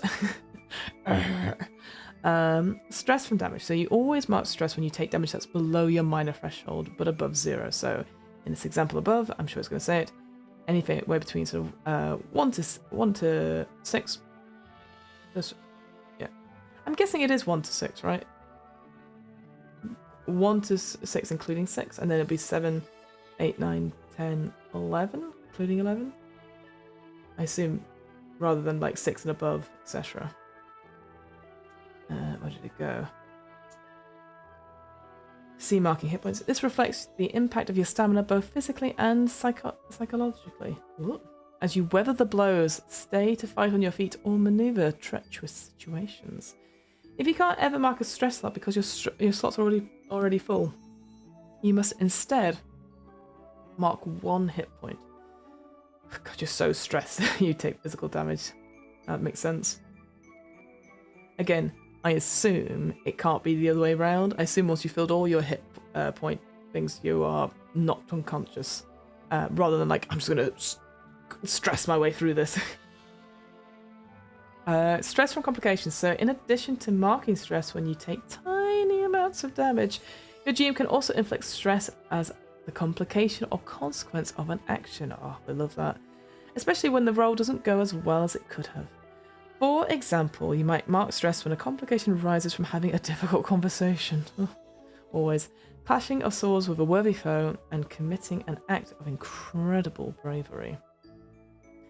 The GM might also give you the option of marking stress to avoid an outcome. Stress from moves. You might be able to mark stress to perform certain moves that call for it. Unless otherwise noted, you can't spend more than 1 stress to apply an effect more than once on a move. So for example, if an ability lets you spend stress to add an additional 1d8 to a damage roll, you can't spend 3 to add 3d8 instead. Yeah, it's the same thing to the hit point thing. Yes. Where did we go? They cannot use any move that requires them to mark stress if they don't have any stress to mark. Yep. If a player is ever required to mark stress and their stress loss is full, they must instead mark a hit point. Yes, so we talked about that earlier up here. You can't use an effect that costs stress if you don't have a stress mark available. I've just said that several times. Fiona the Oracle. Oh. Doesn't work in Blood on the Clock Tower, does it? Action rolls. In each scene, the GM and players go back and forth describing what happens. When you describe an action your character is performing, where the outcome is in question, both the success and failure of the action is interesting to the story, the GM usually calls for an action roll to determine how that moment unfolds. However, if an action would either be impossible to perform or easy to pull off without much complication, there's no need to roll, because you already know the outcome. Yes, first of all, absolutely agree. I'm just the reason I'm sighing is because I think sometimes as a GM, I'm not clear about when an action is impossible to perform. For example, I made it so that,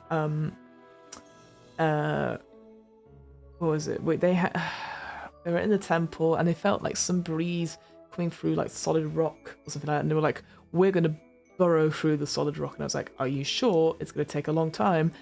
I mean, and they rolled some really high things, and I was like, all right, fine, but they're all exhausted. But yeah, sometimes I think I'm also in this camp of sometimes I'm going, I don't know if it's impossible, but I want to give it a go.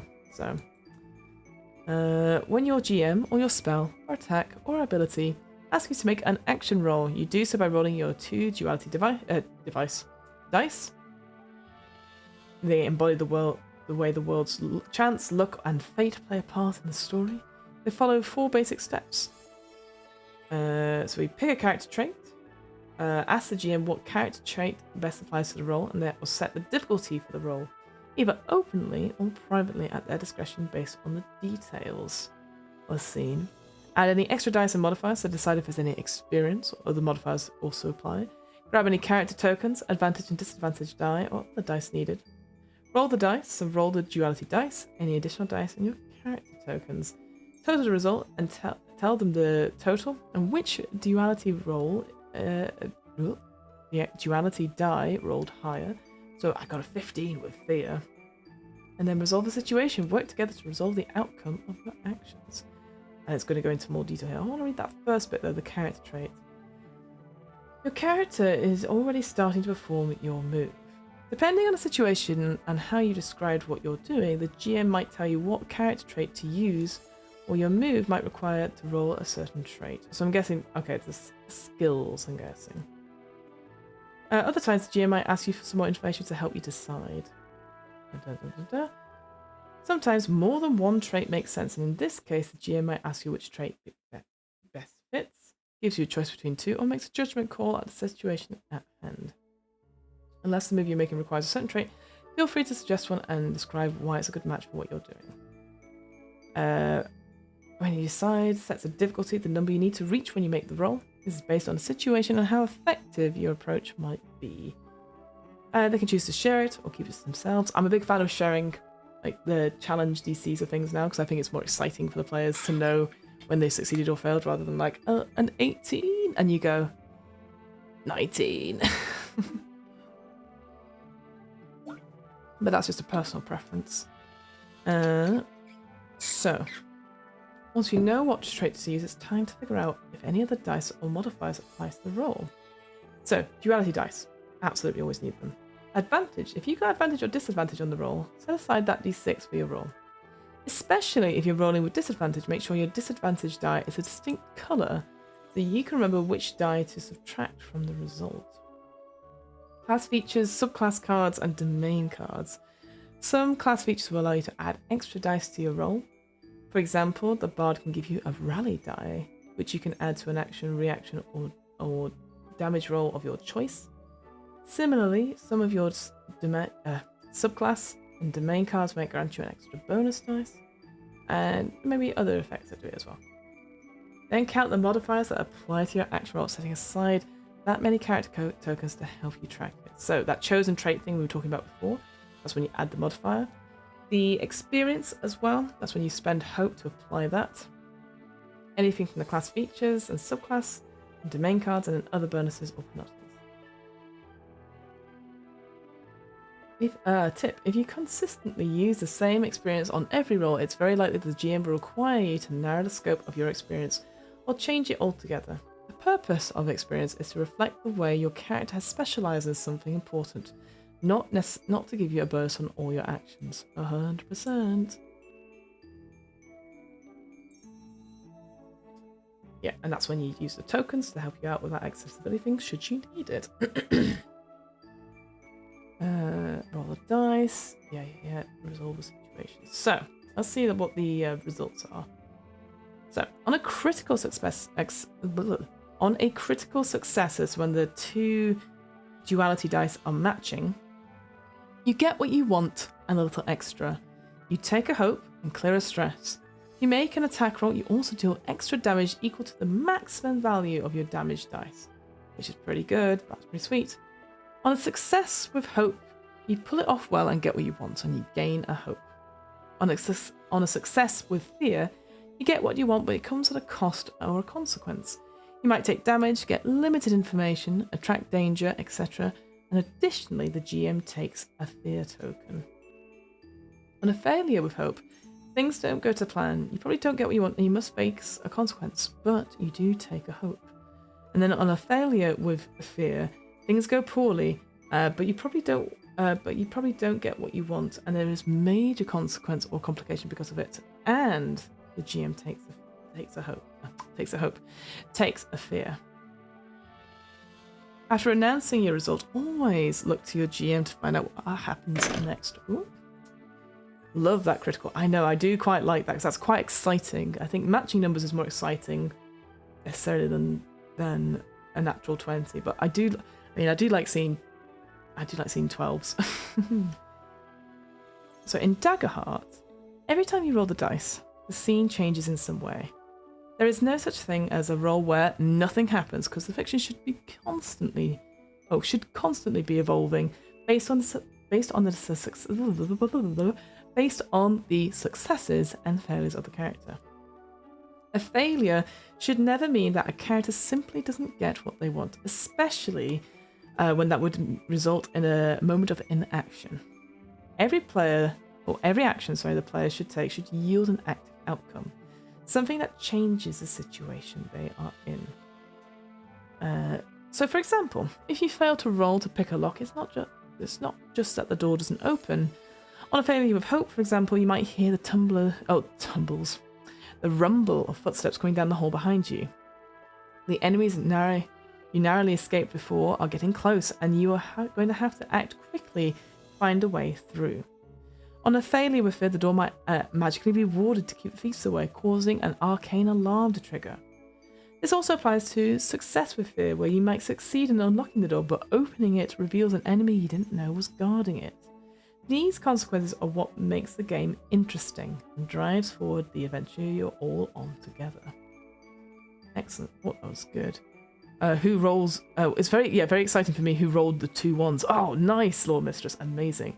Thought I rolled the worst, and it's actually a critical. Yeah, exactly. That's what I quite like about it. You get very excited no matter what the roll is, as long as it matches. You're like, yes, I've done it. 100%. And there's some examples, which again, we don't need to read through because it's all very exciting. So special action rolls. Okay.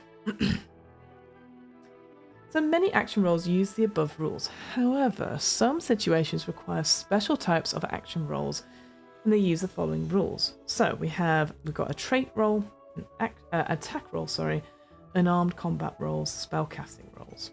I'm just checking if there's tag team rolls. Okay, so we've got 4, 5. Hang on, sorry, Fiona did not count that. 1, 2, 3, 4, 5-ish different rolls. Okay. So the trait roll is an action roll that specifically calls for a certain character trait to be used. These will often appear on domain cards and say something like roll with presence, roll with agility 12. If there is a number in parentheses after this trait, the difficulty you must meet in order to that's the difficulty you must meet in order to succeed. Ah, nice, I like that. If there is no number, the difficulty is up to the GM to decide. Though it requires you to though a trait roll requires you to roll using that trait modifier, you can still add your experience and other bonuses to the roll. Alright, easy enough. Attack rolls. So when you make an action roll with the intent to do harm to an enemy, you can make an attack roll. Reference the weapon or spell you're using for the attack determines what trait it uses. We'll talk more about cast spell rolls in the next section, but a standard physical or magical weapon attack, you use the character trait the weapon requires, and that's going to mean equipment, fine, as well as any experience or other modifiers that are applicable, and resolve as you would normally do an action roll. If you succeed, we'll do a damage roll to determine how much harm you do. By default, each action roll can only target one other enemy, but a spell or ability allows you to target multiple enemies, roll once, and apply that result to all enemies that the attack hits. Yeah, simplify that down. If the roll meets or exceeds the difficulty of any of those enemies, the attack is successful against that target, but not necessarily against the other targets. Understand. Unarmed combat rolls. So when making an attack without a weapon, so for example, a punch or a kick, make the attack roll as usual. This often uses strength or finesse, but could be any trait depending on how you describe the attack. On a success, your damage dice are a number of d4s equal to half your proficiency rounded up. All unarmed strikes deal physical damage. Okay, I quite like that actually, because often, certainly in D&D, you punch, and if you're not proficient with punching or unarmed attacks for whatever reason, like you're not a part of the monk class, or you're not like not adding your rage number to whatever, or your strength, whatever. I think I quite like that it is like it's often is just one, but I do like you could, depending on, because each time you do an unarmed strike on something, probably is going to be different. You're not going to give out the same damage each time. So I do like that number of d4s equal to half your proficiency bonus. Equal to half your proficiency rounded up. I do like that. That's quite cool. Maybe that's something I'd put in D&D, to be honest with you, because that's quite fun. Just like gives a little bit of extra boost to the unarmed strikes. So it'll never be amazing, but I don't know, if you've got nothing, if you've lost your dagger or something. Spellcast rolls are a type of action roll that's used when you're creating significant magical effects, often via domain card. These are called like this, so spellcast roll or spellcast roll in brackets 14, which obviously that is the DC. Instead of referring to a specific stat on the character sheet, these rolls use the spellcast stat of your class, which you can find on the subclass foundation card. So I assume that's something to do with the domain stuff, is that right? Oh, again, this is what happens when you don't read all of it. I'm referring to a specific stat, the spellcast stat on your class. Okay. When you're level 20, fighting gods, you can still only punch for 1 damage. And it's so true. So it's like, ow. Exactly that, little mistress. Excuse me. How are we doing? We're about halfway through. That's not too bad, is it? As with trait rolls, there is a number in parentheses that is a difficulty they must pass in order for it to succeed. Very good. If a spellcast roll is intended to damage a target, it is also considered an attack roll. You genuinely need to be using a specific spell to make a spellcast roll. You can't just make up magic effects, like forming a bridge out of vines. Now, in your character sheet, all cards. Ugh, my immersion, no. I make it magic all the time. However, at the GM's discretion, they might allow you to creatively apply an existing spell in an unusual way. Okay, fine. As you can always flavour your magic to match the kind of character you're playing. But that flavour should not give you access to effects you wouldn't normally be able to perform with your spells. Fine, okay, and there's some examples there which we won't go into, but spoil sport. Yeah, every hit point counts. Yeah, now the gods only have 999,999 hit points left. Get them. Very true, Hogan. Also, hello, nice to see you here, my friend. Hope you're doing well. Tag team roles. So each player can choose 1 time per session to spend 3 hope and initiate a tag team move with another PC. When you do, work with your chosen partner to describe how the 2 characters combine their actions in a unique and exciting way. Oh, it's like, oh, what's that game? I played it recently. Not Pal World, the other one. The one that's like Pokemon, but it's not. Oh, it's gonna kill me. I'm gonna look it up now because I've got the music on my phone. What's it called? Oh, this is called. Oh, what's it called? I'm just typing in combat. That's not what it's called. Hang on.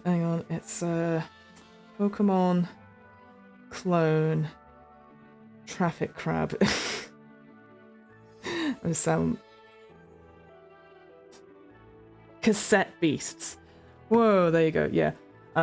Would highly recommend Cassette Beasts, by the way. Fantastic Pokemon clone game where you have 2 creatures, and then when you fill your bars of hope, I think it is, you combine the 2 into like almost like an evolved version of it. It's really cool. Really love it. Also, it's some really good romance and relationship mechanics in it as well, and a cracking good story. Me and my partner really enjoyed it. Anyway, sorry, I got excited because I just remembered about Cassette Beasts and there's DLC. Like that. Both you and your partner can make separate action rolls, but before resolving the roll's outcome, choose one of the rolls to apply to both of your results. Oh, interesting. I guess because you are spending 3 hope to initiate that move. So you are spending... Wait, is it... Oh, so it's each player... So each player has this one session ability, but the other PC doesn't have to spend 3 hope, so you have to spend it to initiate, probably with consent, obviously, to do it. But then, if they could, on their next turn, they could also spend 3 and then do it with you again. They could combine forces with you again. It's not like you're one and done, right? Yeah, so, sorry, so both you and your partner make separate action rolls, yada yada yada. If you tag team on an attack roll and it succeeds, both of you roll damage as usual and then add it together to determine the damage dealt. Nice. That's right. Traffic crab? Yeah, sorry, I'm doing... hi, Finn, I hope you're having a wonderful day. I am Hogan. I hope you're having a good one too. Yeah, sorry. So traffic crab is one of the cassette beasts. If you look it up, it is like a crab with a traffic cone on its head. And it's one of the best cassette beasts, in my opinion. Anyway, sorry. I was like, there's a tangent. There it's gone. Okay, let's talk about damage rolls then. So when you succeed on an attack roll against an enemy, then you'll make a damage roll to determine how much damage and thus what tier of hit points your attack inflicts on that target. The damage dice is used to make a damage roll. Generally are determined by the weapon, spell, or ability you're using to make the attack. If it's a weapon, the weapon damage die appears in the active weapons section of your character sheet. If it's coming from a spell on the domain card, it details the damage die within the text of the move. Right. When striking with a weapon, you generally roll a number of your weapon's damage die equal to your proficiency at the top of your active weapons section. Oh, okay, cool. So when striking with that move that does damage such as a spell, the text of the spell will tell you what kind of damage die should be rolled instead. Wait, so equal to your proficiency at the top of... Oh, wow. So your damage die probably will go up quite a bit then. Every time you sort of increase your proficiency. That's pretty good. It's not just... It doesn't just stay at, say, 2d6, like a sword or something. Ah, cool. When striking... Okay, so what kind of damage... Okay. So anytime you roll damage dice and the text tells you the type of die but not the number to roll, such as do d8 physical damage, roll a number of those dice equal to your proficiency. I would probably make sure that it is like somehow indicated that it is because of your proficiency. Like, I don't know, PD8 or something like that. Cause just to remind you, because I would definitely just be constantly doing d8s worth of damage and not thinking about my proficiency. After rolling your damage dice, add all the values together and then add any modifiers to determine the result. The GM will mark the HP, corresponding HP based on the damage, so that tier system we had before. Okay, it looks like a lot of fun. Thank you. The music is also cracking in it as well, so I can highly recommend. It probably, I appreciate. I think you do mostly sort of RPGs on your channels. Would be a good streaming game, I would say. And it's a good co-op one as well. Sorry, stupid chair. Come on. Right. So after rolling your damage die, yeah, done that bit. So tip: there is a difference between the damage and hit points. Damage is the result of your damage roll, including your damage dice and modifiers. Hit points reflects how hard the damage affects the creature who's taking it. The number of hit points a creature marks depends on factors such as their damage threshold, their armor, resistances, and immunities. So damage without modifiers. Some damage rolls just tell you to roll a certain number and type of die without any modifiers, so any plus or minus signs after it. So for example, 1d8 physical damage. In that case, just roll that 1d8 and add the value together. And then sometimes they do have modifiers like this, so 2d6 plus 2, or 3d8 plus 5, etc. Very straightforward. Critical successes and damage. Okay, so if your attack roll is a critical success, so you match the dice on your duality dice, roll the damage as usual and then add an extra damage equal to the maximum potential value of all your damage dice added together, as if they all rolled the highest number possible. So let's read out this example just so I've got this clear as well. So Rowan makes an attack roll against a target with her shortbow and gets 2 7s on the duality dice, a critical success. She has a proficiency of 2, so she rolled her bow's damage dice of 2d8 and they land on a 4 and an 8. Because it's a critical success, she automatically does 16 damage. That's the maximal potential on a 2d8, plus the additional 12 she's rolled, bringing her total to 28 points of damage. Oof, that's tasty, isn't it? I like that. Very tasty indeed. Multiple sources of damage. If for whatever reason damage should be applied more than once to a creature on your turn, that damage should always be totaled together before applying it to damage thresholds. That makes sense, because again, you've got to just double. You can't just be doing little. It's better to have it all out in one hit for recording purposes. Damage types and resistance. So sometimes other circumstances affect how much damage a creature takes. So use the following rules to determine whether special circumstances affect a damage roll. There are 2 damage types a weapon, spell, or ability can inflict. We've got physical and magical. Damage types can affect how damage is dealt or received. For example, a spell might double any magic damage. A condition might make a character resistant to physical damage. Or a type of enemy might be immune to a certain type of damage altogether. Makes sense. I like that it's just 2. We don't have to worry about like, oh, it's resistant to lightning damage. You know, that sort of thing. I think it makes total sense. Om nom nom. Honestly, that's how I used to rule crit damage in D&D. Nothing worse than getting a 20 than rolling double 1s on damage. Guaranteeing a chunk of damage felt right. I agree, JC Darcy. I've always been...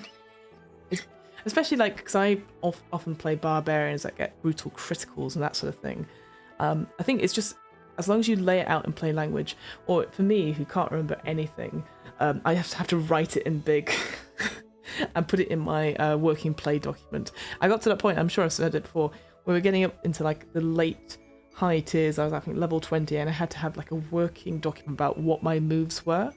And like, I'm like, okay, if the creature has high AC, I must do this, this, and this as my starting move, and then work from there. If it has low AC, but this, if I have low wisdom, and it's a spell cap, you know, so that I had all those sort of aspects for it. And then at the top, I was like, make sure you double the damage and all that sort of thing for the criticals. I was like, I must remember all this stuff. And that's a barbarian. I can't imagine how much more difficult it is for any other character. Amazing special tactics. I think it was just for me. Honestly, I had to, in our final in-person session, I printed out the document to read at the table because I was like, oh, and it was like 5 pages long. Oh dear. So physical damage represents a hit primarily through mundane physical contact, something that's usually done without the aid of magic. So as most standard blades and bows do physical damage. Magical damage represents a hit that's primarily delivered through magical means. Most spells that deal harm to a target do magical damage. Ooh. Direct damage is physical or magical damage that automatically hits a target. They don't... Oh, cool. When they deal direct damage, they don't make an attack roll to hit. Right, so the magic missile kind of thing. I was going to say, what's direct magic? What's indirect damage? That's what I was going to say. Direct damage and indirect damage. Resistance and immunity should be fairly straightforward. So when a creature has resistance to an incoming type of damage, they divide the damage in half, rounding up before applying it to the thresholds. So for example, if you dealt 25 damage to a creature and they were sort of resistant to it, they would instead only take 13 damage. So again, and then compare that against the threshold. When a creature has immunity to any incoming type of damage, they do not take any damage or stress from an attack. Amazing.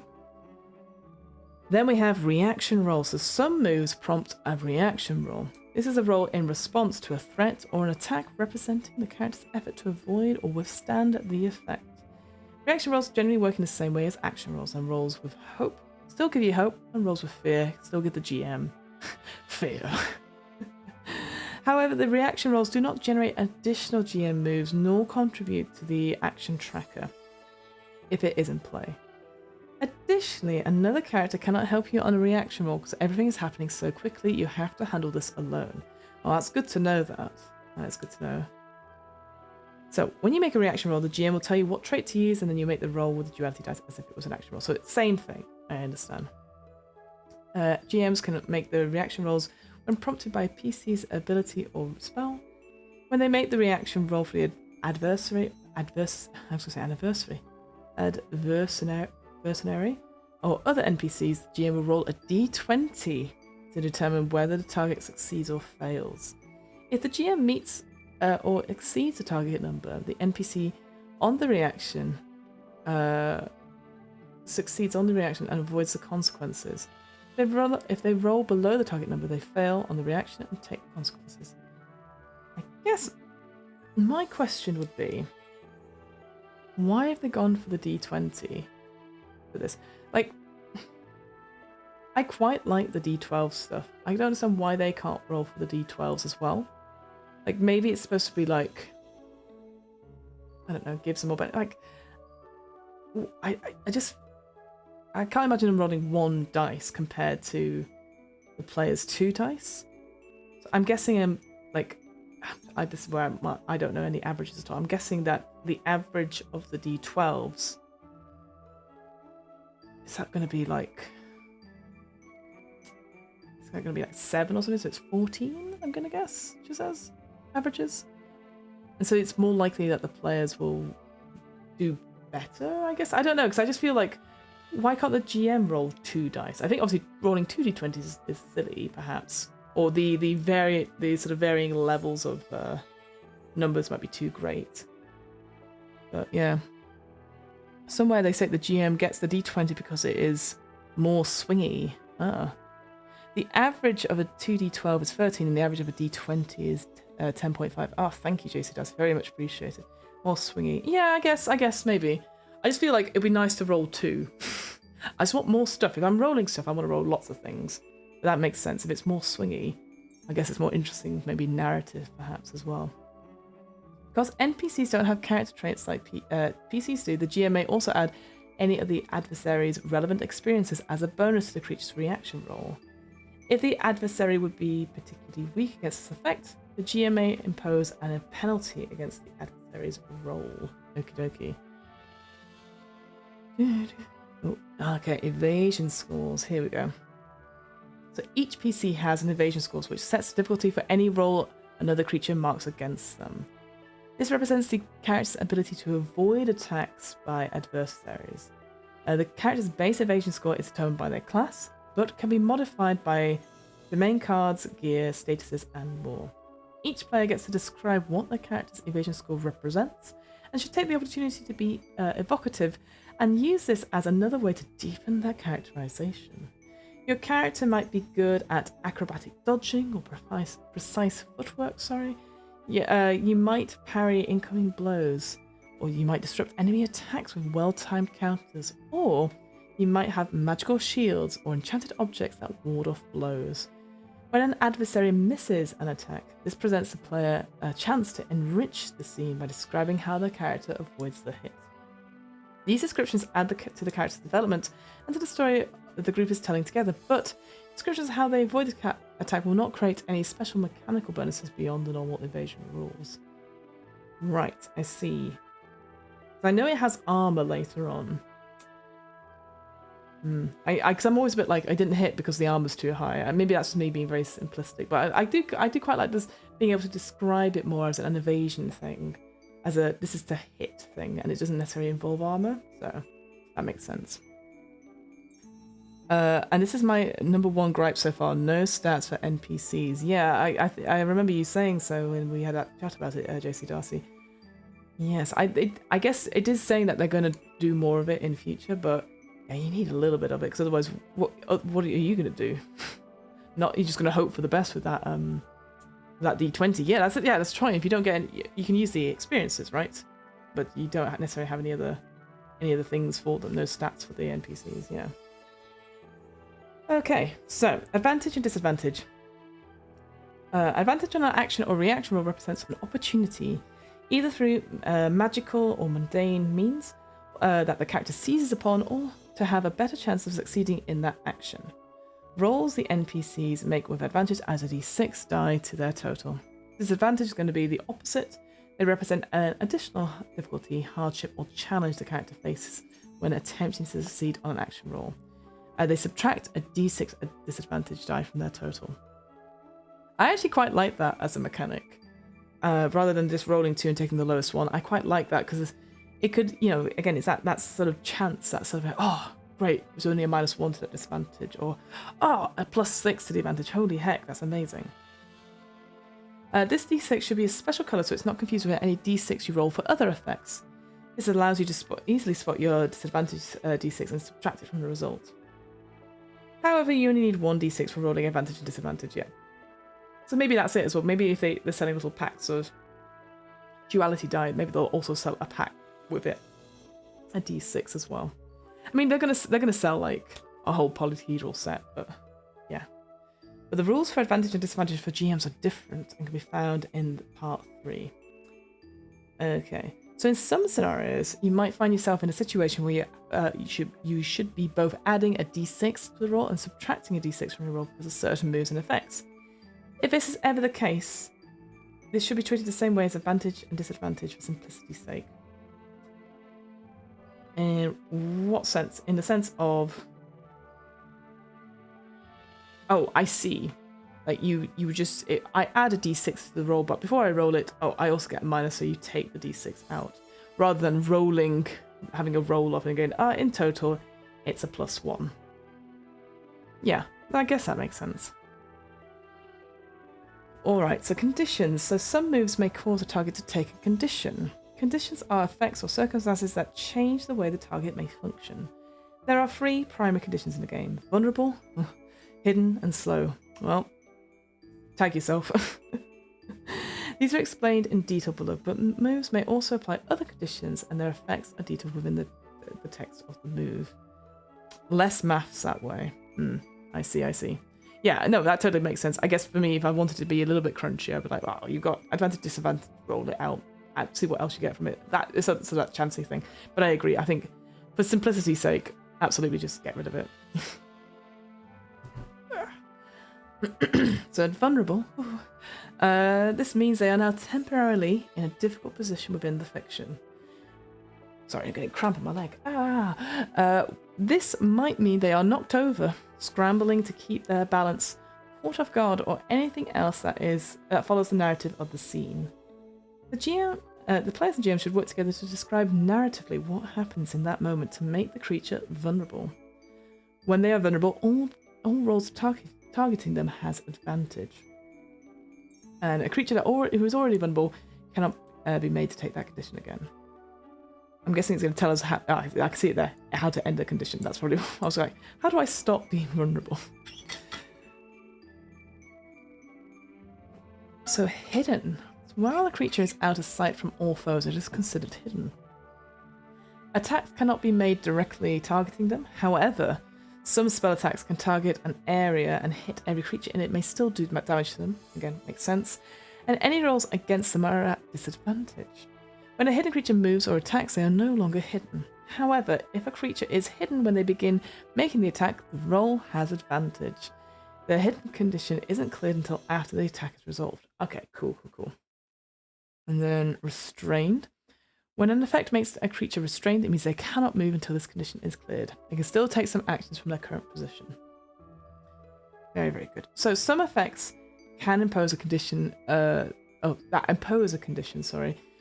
give a specific trigger that will clear the status. If no trigger is given, the affected character must succeed on an action roll, the difficulty determined by the GM, to clear the condition. As always, this action roll should be described and negotiated narratively. So for example, if a character is vulnerable, the player may describe how their character leaps through the fire that is trapping them, freeing their allies' legs through the vines that have entangled them, etc. Whatever fits the fiction appropriately here. Yes, I guess so. I guess, again, I'd like to be a nice DM about that sort of thing, because vulnerable could be like just for this round or for the entire rest of this arc. I think I would be like, for the rest of the scene, unless that particular trigger, I don't know, of fire is taken away at some point, you will have the vulnerable condition. But temporary conditions, they must spend, if the condition is affecting something the GM controls, they must spend a fear token to end the condition. If the action tracker is active, it spends 1 token on the action tracker and counts as that adversary's activation. If the condition is affecting a player character, they must make a successful roll action against the effect to end it. Interesting. Okay. So they must spend a fear to... I see. Okay. Some moves apply conditions that aren't temporary, but instead specify a unique kind of action, item, or effect that is necessary to be able to get rid of them. The move or item that inflicts the condition will specify the parameters around what it will take to remove them. The GM may choose to provide alternative ways to remove these as well as at their own discretion. Oh, we've got countdowns. A countdown clock. Nice. Countdowns are a way for the table to keep track of a coming event and usually utilize setting a die to a certain value and ticking that number down until it reaches 0. A countdown might tick every time an action roll is made, every time a PC rolls with fear, during downtime, or any other parameter, either set by the mechanics or by the GM to reflect the fiction. We can see this in part 3. So yes, Shiver uses countdown clocks, Blade in the Dark uses countdown clocks. I really like them. I think they're quite cool. And it's nice that, it could be, you could set exactly what the parameter is for that. Nice. There are some places where this game really leans narrative first, rules light, and then others where it embraces the crunch. I wonder if they just need to pick one and go the whole hog then rather than straddle the line. Yes, definitely feels like that, right? Certainly with like, not the conditions. What was it? The one before? Yeah, because I feel like the evasion score and maybe armor you could combine as one, perhaps. I'm not so sure. I mean, we've not got to the armor yet. But yeah, there's definitely a lot of like, ugh. I do like the simplicity of the damage types. That seems quite straightforward. But yeah, I definitely feel that at JC Darcy. It's like, just pick a side. We get it. You want to replace D&D. That is absolutely fine. We get it. Make it simple. So, Daggerheart is a game that can be played both with Theatre of the Mind and Map with Miniatures. We might not got too much into this, but I do want to talk about the ranges and stuff because if that comes up, because I quite enjoyed that in the video. The below section assumes you're using a map for combat, but if you're not, take the information from it that is relevant to the Theatre of the Mind style of play and leave behind anything that doesn't serve your table. We don't need to look at the maps bit. I want to look at the range. Here we go. Oh, don't freeze on me. So in Daggerheart, the rules don't need to be measured. Rules don't measure distance by feet, but by range. Though there are approximations given below for each of the 5 ranges, this is not something to be measured perfectly at the table. The GM will always be the one to determine where something falls within range during a scene and may adjust the map as needed to reflect this fiction. If the table decides not to implement that, you can still use range, but in a more abstract way. The distances are simply a part of the Theatre of the Mind player style determined by the GM. Yes. So, melee, within touching distance of the target, a few feet away from them, but melee is greater, especially for larger NPCs. Very close, a distance where we can see the finer details of the target, within moments of reaching, if it needs to be. This can be anywhere between 5 to 10 feet away. Anything on the battle map, the shortest length of a game card. So I quite like that, the shortest length of a game card, so between 2 to 3 inches can usually be considered as very close.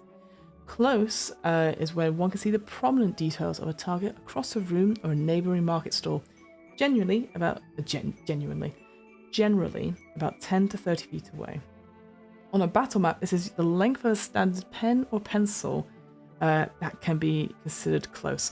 See, I quite like that. I don't know, because then you don't necessarily need a ruler. You can just like work it out like that. I just think I quite like that as a result. Far means a distance where one can see the appearance of a person or an object, but probably not in great detail, so across a small battlefield or down a large corridor. So between 30 to 100 feet away. What's it say here? Yeah, so while under danger, a PC will likely have to make an agility check to get here safely. Anything on the battle map that was within range of a standard piece of paper, so 10 to 11 inches, can be considered far. And then very far is where you can see the shape of the person or object, but probably not make out any details. So across a large battlefield or down a long street, between 100 and 300 feet away. Again, making that agility check to get here safely. On the battle map, still within sight of the characters can be seen, within sight of the characters can be usually considered very far. I like the physical aspects of that. I think, again, it's sort of more of a, again, it's like, yeah, go for it, that sort of thing. As long as it is, you use these ranges rather than feet. I hope that's across the board, because I think, again, not that I'm going to keep whining about Baldur's Gate, but Baldur's Gate really screwed me up on difficult terrain and distances. Like, I've never had to use ranged weapons before, and now I did as a result. So I like melee, very close, far, and very far, and using those physical, like, visual ways to do it if you were doing it in person. I think that's quite fun. Anything beyond very far is considered out of range and cannot usually be targeted. So yeah, so they've got use range. I don't need to go into that too much. Let's look at movement. So what we've got under an hour left. So we'll have a quick look, because I do want to see the GM stuff before we head out. And I know we've not really looked at combat just yet. So whilst under the pressure or in danger, you can always move to a location that's within your close range if you're doing so as part of something that requires an action roll. If you want to simply move to another spot on the map whilst danger is present, or if you're trying to move to a location that's far or very far up from the spot you will need to make an agility roll to reposition yourself there safely. On a fail, you may only get part way there. Oh, I like that. The adversaries may act before you can make it, or something might keep you from leaving where you are. If there's no risk or potential complications in moving at a certain distance, no roll is required. Adversaries activated by the GM can generally move to a location that's within their close range and still act, like make an attack or grab something important. If they want to move any further than that, it takes their whole activation to do so, but they don't make an agility roll like a PC does. Fair enough. Yeah. I see. Cool. Targeting groups. Let's move on from it. We don't need to cover and line of sight. Nah, let's move on from that. Gold, I have heard about this idea, so we'll talk about it here. Tracks as much wealth a character has with them or on their journey and can be spent for things like items, consumable, equipment. I think this comes back to what you were saying before, JC Darcy, is that sometimes it's like really precise about sort of things, and then we come to gold where it's like, we're going to measure it in handfuls. As a general thing on that front. I'm just like, make a roll for it and we'll talk about it. Like, I think that's the thing for me, is like, maybe it needs to be like a pooled resource, like a party resource perhaps. I don't know. Some campaigns will be more or less focused on gold as a reward, so players should talk about it with their GMs about how much gold will come to play. So set that expectations. There are no set prices in this book for weapons, armor, loot, or specifically to serve the purpose of not locking players out of adding exciting equipment to their characters, simply because they're not playing a gold-focused campaign. It's measured in handfuls. We have 6 handfuls for 1 bag, 5 bags for 1 chest, 4 chests for 1 hoard, and 3 hoards to 1 fortune. When you've marked off enough slots in a given category, you should reach for the next category. These values are abstracted, so they do not need to be tracked as closely. If you want to tip a coin to a waiter or flip a coin into a well, you typically won't need to worry about tracking it again. Yeah, I like it as a quick abstraction thing, like it, because ultimately it's about the equipment, really, right? Anything else like accommodation and stuff like that, you probably will be able to sort out. Hopefully you're not going to be squabbling over cash for it.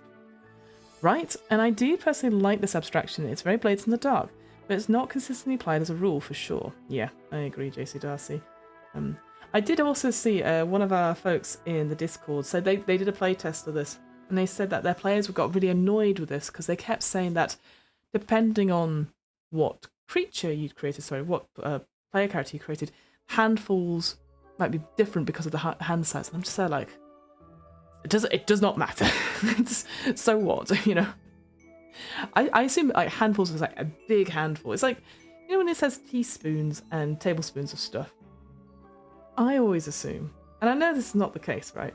If you say it's like, a teaspoon of hot chocolate mix into your hot chocolate, right? I'm not gonna swipe it off and it's like perfectly like in the described teaspoon. I'm gonna have that little extra bit on it. So why not help yourself? That's why I assume with handfuls, I'm gonna be like, it's gonna be a little bit of a mound rather than like, oh, straight off there. Like, that's how I imagine it to be, is that it's mounds essentially in your hands. So no, that does not matter. Yes, I agree, Jason. I'm like, we don't have time to talk about this. More things. So downtime, again, should be straightforward. There's the time to recover from the dangers they have faced. It's also the ideal opportunity to have characters to have important emotional scenes with each other, to learn more about one another, and to have character-centric conversations that may not be as easy to find time for the big battles or high-intensity moments. There is a chance for players to lean on their connections to the party and explore the story of what happens between them in the quiet moments together. They will need to make a choice between a short and long rest. They can take up to 3 short rests before their next rest needs to be a long rest. If the short rest is interrupted, such as by an enemy attack, the characters do not gain its benefits.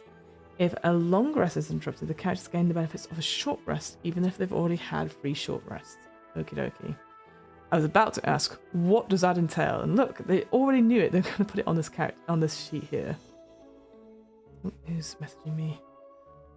Oh, that's so sweet. So a short rest is when we're only able to stop and catch our breaths. Taking a break for an hour. Each player may swap any domain cards from the loadout in any of the vault and choose from the following 2 options below. That's only if you're at level 5, right? Because that's when you're going to have more cards. Available slots in your loadout. Also, again, appreciate we've not really covered this too much because we've not really looked at character creation. It only goes up to, I believe, level 10 in character levels, which I think is quite nice, actually. I like that idea that it is not level 20 and beyond. It's just like, yep, levels 1 to 10. Shiver does that as well, I think. So the other options we could choose from when we're doing a short rest is tend to wounds. So to describe how you temporarily patch yourself up and clear 1d4 hit points. You may also do this on an ally instead, so you can't do both, one or the other. Same with stress. Describe how you blow off stress or pull yourself together and clear 1d4 stress, but you can't do that for somebody else. They've got to look after their own mental health. Repair the armor. So describe how you spend time quickly repairing your armor and clear 2 marked armor slots, but you also may do this to an ally's armor instead. And then prepare yourself for the path ahead and gain 1 hope. I like that. It feels very Vaesen-like in a way, because Vaesen's always about like, on your journey there, do you do any research? Excellent, should that come up, you gain an advantage, you gain like a bonus to your roll, etc. I think here, I would make it that you'd have an advantage die, rather than a hope, personally speaking. I guess hope does more things in the system, so it makes sense to have it as a hope. But I like it that if you use something specific that you'd get like a d6 advantage. That's just me in general, I think. Long rest is when we're able to make camp, relax for a few hours, and get some sleep. We may swap any domain cards out for their loadout and choose from the 2 following below. So we've got that tend to wounds. And the only difference there is that we remove all the marked hit points. We could do that on an ally instead. Clear stress, clear all marked stress. Repel the armor, all the armor slots. Describe what we do for preparing for the event the next day and gain a hope. If you choose to prepare with 1 or more members of the party, you may each take 2 hope. Oh, I like that. That's pretty quite fun. Work on a project. Establish or continue working on a project. They might ask for a roll to determine how much to tick down the completion track. Nice. I like that. I do like that prepare one. I think that's quite cute. The projects will usually involve a completion countdown. Each time a PC takes the work on a project move during a long rest, they can tick down the completion countdown clock assigned by some amount. Excuse me. The GM will tell them how much or ask them to make an action to gauge their progress. Refreshing moves. So obviously when we're taking these rests, they may trigger refresh moves for some players. When players have a move with an exhaustion limit, long rests will also count as short rests. I see. So if it says a move says can only be performed once per short rest, when players take a long rest, they may refresh the move as well. Fine. Right, let's talk about the death, because we've got 45 minutes. I want to talk about the death. If there's any more stuff and the player stuff we can do, but I do want to see combat, and we want to talk about the GM's moves as well. So, let me make sure I take some water.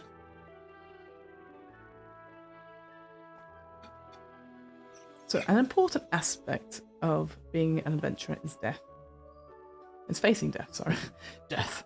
And having a character die can be an exciting end to a story and an opportunity for the player to transition into something new.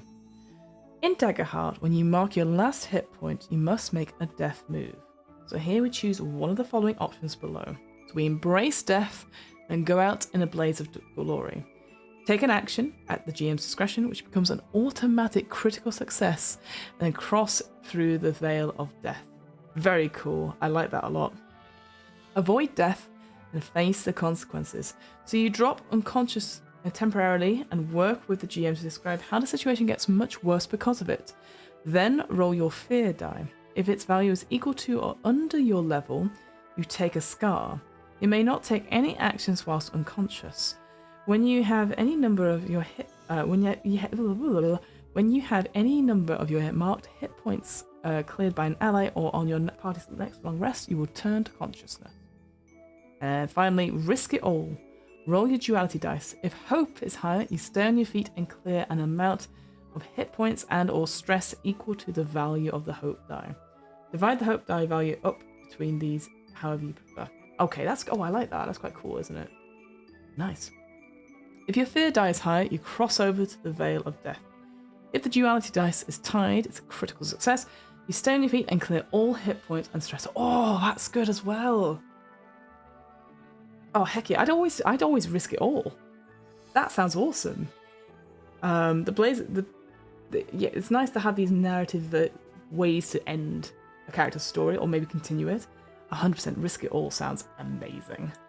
I would definitely take that. Oh, don't freeze on me. If a player makes a death move that results in their character dying on being no longer to play, they should work with the GM before the next session to build a new character at the current level of the rest of the party. Sure. But what are... we've got scars and resurrection, and then I can see the flow of combat coming up, so fantastic. If you choose to avoid death, you may take a scar. If you do, permanently cross out one of your hope slots. Ooh, dear. You cannot use this slot to store hope anymore. The narrative impact of this scar is up to you. For example, you might now bear a physical scar, a painful memory, or a deep fear. When you put a scar on your last hope slot, it is time to end your character's story. Yes, I can imagine. So work with your GM to find a graceful and fitting way for the party to say goodbye to them at the end of the session and prepare a new character for the next time you play. I quite like that. That's almost like a very gentle way of discontinuing your character's story, but doing it on your terms. I quite like that. Resurrection. It is possible to resurrect a dead character, though it will likely be long, difficult, and costly process. It's those handfuls again, huh? It likely won't return they likely won't return the same as they died. If a party decides to take this path upon the character's death, the GM will tell the players what it will take to make that happen. For more details on this, see this later on in the GM section. We don't know where it is because it's not finished yet. So there is also a one-time resurrection spell available at level 10 for any class that includes the Splendor Domain. Once the spell is used, it goes into your vault permanently. So I'm guessing that's the vault is like your discard pile, right? That's what I'm guessing. You've got your loadout, and then you've got your board, your thing, and then the vault is just it's done and gone. I'm guessing. Again, did not look at this before we came on stream.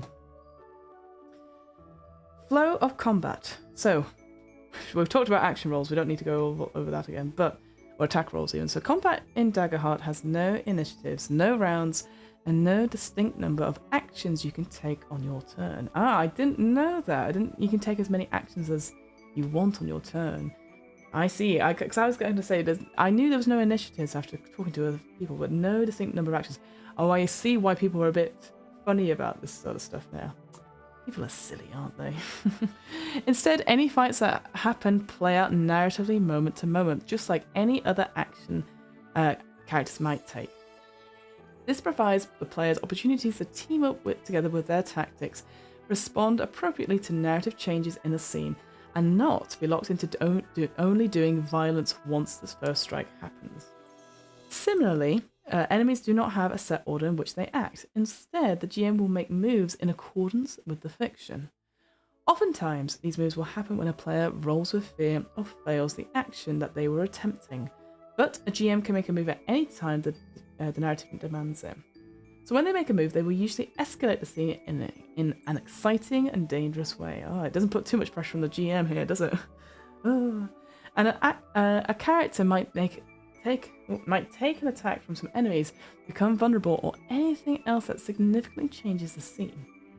This back and forth conversation lets the story evolve organically between the players and the GM. Okay, so what is this action tracker stuff I keep hearing about? So, whenever there is a combat scenario that is likely to last more than a roll or two, or when play moves to maps and minis at the GM's discretion, the GM should place the action tracker card on the table within everyone's reach. Whenever PCs make an action roll, they must place a character token on the action tracker. Whilst on the tracker, these are known as action tokens. It's important to note that these tokens are not limited. If a player just runs out, they should grab some more. PCs aren't the only ones to use the action tracker, however. The GM spends action tokens to activate adversaries, as see GM's turns below for using it as a GM. While the action tracker on the table is visible, it is important to remember that players may still act in any order they'd like, and to take multiple times in a row as the narrative flow demands it. The game should continue as normal. The GM just has an additional tool at their disposal to help guide the combat encounter. However, the players are encouraged to give others turns with the spotlight. If another player hasn't placed any tokens on the tracker recently, consider letting them act, if they want to, before you do anything else. So I'm guessing is the the action tracker then, is it just more of a visual representation of who's gone in what order? Because I do like that. I think that's actually quite clever, because sometimes you're like, oh god, when was the last time so-and-so had a go? So I quite like that, especially it's free-flowing. Oh, I quite like that. Because normally, yes, if you don't have tracked initiative. So yeah, okay, that's cool. I do like that. Yep, it's a card that you drop tokens onto. Great, that's really good to know. I like that. Yeah, I think 100% you would use this if you didn't have a fixed initiative order. Because then you'd be like, okay, well, Sandra, I always go for Sandra. Sandra has had loads of goes, but Lucy has not had loads of goes. Lucy, I'm going to put in some tokens, and what do you want to do, you know? If you colour code the tokens, it's clear at a glance who has taken how many turns. Well, that's exactly it. And that's where I can imagine if you had tokens and everyone has an individual character colour. So if you, again, buying into that whole, like, you get your duality dice, you get your tokens, etc., you can easily tell who has what. So that's quite cool. Wonder how that works. I'm guessing, JC Darcy, you did that on a... Yeah, I was going to say colour coding thing you did was so good, Darcy. I was just going to ask, so I'm guessing you guys played not in person, digitally. So was that on a VTT then? Was that using Demiplane? Was there a way that you guys did it on there? Or was it like a spreadsheet thing and you changed the colour stuff? So we've got some examples there. Activating adversaries. So when the GM makes a move, they can choose to spend any number of tokens currently on the action tracker. For each token they spend, they can activate an adversary on the battlefield to take an action. This could be casting a spell, making an attack, etc. Think of this as the action tracker as the GM catching the actions of the adversaries up to where the players are in the fiction. Ooh, okay. The GM's turn lasts until they have exhausted all the available tokens. So once they've done spending tokens, the player returns to the PCs. Oh man, so you could be waiting there for ages and then be like, okay, that's 8 tokens? Great. We used Canva whiteboard. I built a little play mat and shared a screen. Oh, very cute, guys. I said to Jen, you can easily show someone with the main character syndrome with their symptoms. Amazing. Demi-plane currently only has character sheets, so no other tools or VTT. Fair enough, fair enough. Yeah, as you can tell, I don't really use Demi-plane that much, even though I've got it.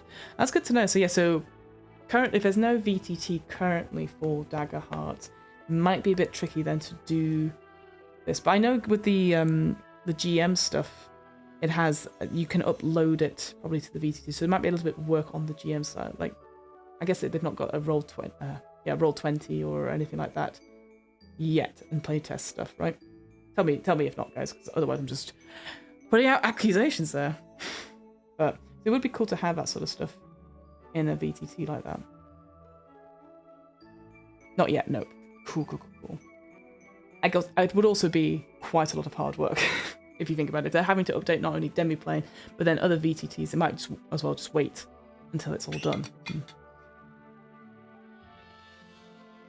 But I like that, though. So once they've done spending tokens, the player returns to the PCs. Typically, the GM should not activate the same adversary twice within a single turn, no matter how many tokens they have available. If they would like to activate the adversary again, they should do so on their next turn. When the PC rolls a failure or with fear, return the play to the GM. Okay, so there's no point in waiting for those 8. You know, like, oh, you spent 8 tokens, especially if you've only got like 3 people on the battlefield. So that's good to know. At any time, the GM may clear 2 tokens on the action tracker in exchange for 1 fear. Similarly, the GM may exchange 1 fear to place 2 additional tokens on the action tracker. Okay. When combat has come to a close, or the GM decides that the action tracker is no longer necessary for play, any remaining tokens become fear. Ooh, for the GM at a 2-to-1 ratio. Oh, that's pretty good. I like that. It goes, yeah, you defeated them. Oh no. Oh dear, the house wins. That's great. Oh, I do like that. I like converting it, so you never really lose them. That's pretty cool. So what is the purpose of the action tracker? So while role-playing combat uses fear of the mind, it is easy to turn our focus from one portion of conflict to another, knowing that off-camera other action is occurring, and then we see it when we give our attention to that portion of the battlefield. When we utilise maps and minis, it can feel odd to see portions of the battlefield change whilst others remain frozen. The action tracker allows the entire table even, to keep a track of the portions of combat the group has focused on, then centre other areas of conflict and catch up time. In this way, it helps the GM and the table as a whole have an idea of who has acted and who might need an opportunity to be showcased. For more on the action trackers to spotlight players, you visit the GM's section of Sharing Spotlight. I really like that. That's quite cool. Yeah, now you see, this is where I'm like, now I want to run this and I want to try that out as combat, because that's something I struggle with combat anyway. So this might actually be a lot easier for me to run it. So yeah, really like that. The addition of tokens to the tracker also provides a clear currency for players to track and anticipate the GM's moves. Ah, of course. When the players take a large number of actions in a row, the tracker fills, providing the GM with more currency to spend on their turns, raising the stakes. That is so cool. So we just did Theatre of the Mind. Yes, no, I can imagine that, but that's pretty good. So we've got some best player practice. We're not going to look at that because I want to head on to the GM's stuff, because I can see we've got about half an hour left. But I can see Embrace the Danger. That's just a tip for everything, I think. Embrace the danger. Use your resources. Tell the story. Discover your character. Leveling up. So I guess it's interesting. I guess it's trying to give you advice about stuff, but we already got those player principles at the beginning. So I wonder if you could combine the 2 of those. Got leveling up as well. Again, we won't look at that just now because, again, maybe not important for us just now, especially because we've not looked at the character stuff. Oh, don't freeze on me. We've got choosing advancements, raising damage thresholds, taking domain cards, multi-classing as well. That is an option starting at level 5. That's quite nice. Oh, we've got some multi-class features. Yeah, we don't need to look at these stuff because we've not looked at any of these. Let's zoom out a little bit, shall we? Okay, I like that cool combat stuff though. And then we've got equipment. Oh, We're not going to look at equipment. Sorry, guys. If you're die-hard equipment people, don't care. I get the GM stuff. Come on.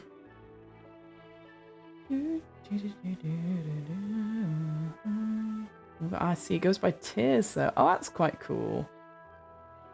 Ah. Again, I think once we've gone through maybe the character creation stuff, we can have a look at like the what these sort of things mean, and just go through like the damage stuff. So I'm guessing the physical, that advanced battle axe, if you were like whatever your proficiency is, that'll be what 3d10 proficiency. If your proficiency was like a +6, I don't know how much your proficiency would go up by, but it was half of that. Rounded up the damage. Secondary weapon. Ah, go on.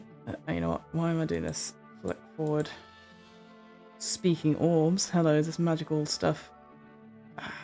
Oh, a premium bedroll. During rest, you always automatically clear one stress. Oh, that's. I am thinking to myself, I am getting a new mattress when I do my move, so I'm looking forward to that. A bag of fickle sand. This is a small bag of sand that can be convinced to be much heavier or lighter than it should be with a presence brackets 10 roll. You can also blow the sand into the face of an adversary with a finesse roll to make them temporarily vulnerable. I love the name of that. That's great. Be heavier. That's quite cool. I like that. Oh, an infinite bag. I see you. Bag of holding. Nice. And they've got a full example of players there at the back as well. Fantastic. All right, part 3. Let's look at the as the GM's new to this. We'll start that and we'll do this we'll do like a little bit more. Then we're going to finish up around at 6 PM my time, so I can give my voice a little break. So let's have a look, see what it says there. So far I'm quite keen to see how this plays. And if it's straightforward to like share the content with the players, and all for it. So the following section of the book is only required reading if you plan to be the game master in a game of Daggerheart. You're simply reading this book to create and play a character. You've reached the end of all you need to know. But if you're a game master, read on. Being a game master can be one of the most fun, exhilarating, and fulfilling experiences at the table. But it can also be intimidating, especially when learning a new system. So this section of the book is dedicated to give you all you need to know about how to run Daggerheart, understanding the core mechanics, creating memorable encounters, planning exciting sessions, how to select, create, and use GM moves, and crafting a full campaign, and more. So there are parts of the chapter which are more conversational than the rest of the book. Previous chapters were primarily focused on delivering the mechanics to the game, so don't worry. We're going to go over the mechanics here as well. We're also going to talk about things that lend themselves to a much better conversation. Things like story structure, improv, and world building. Because at the end of the day, the big secret, TM, about GME is that you get to make it all up. Oh man, don't give it that away. It's trademarked, the big secret. Whether you've made it all up the week before, the day before, or in that moment at the table, well, tag yourself, you can always craft an experience for your players through the decisions you make. So the golden rule. So everything in this chapter is presented solely with the aim of running your game successfully. You are free to take from this section what works for you and leave behind what doesn't. That's a common theme with this book. It's telling you all the time that if it works for you, great. If it doesn't, don't worry about it, which I very much appreciate. Every GM is going to operate differently, make choices specific to their table, and approach the story from their own perspective.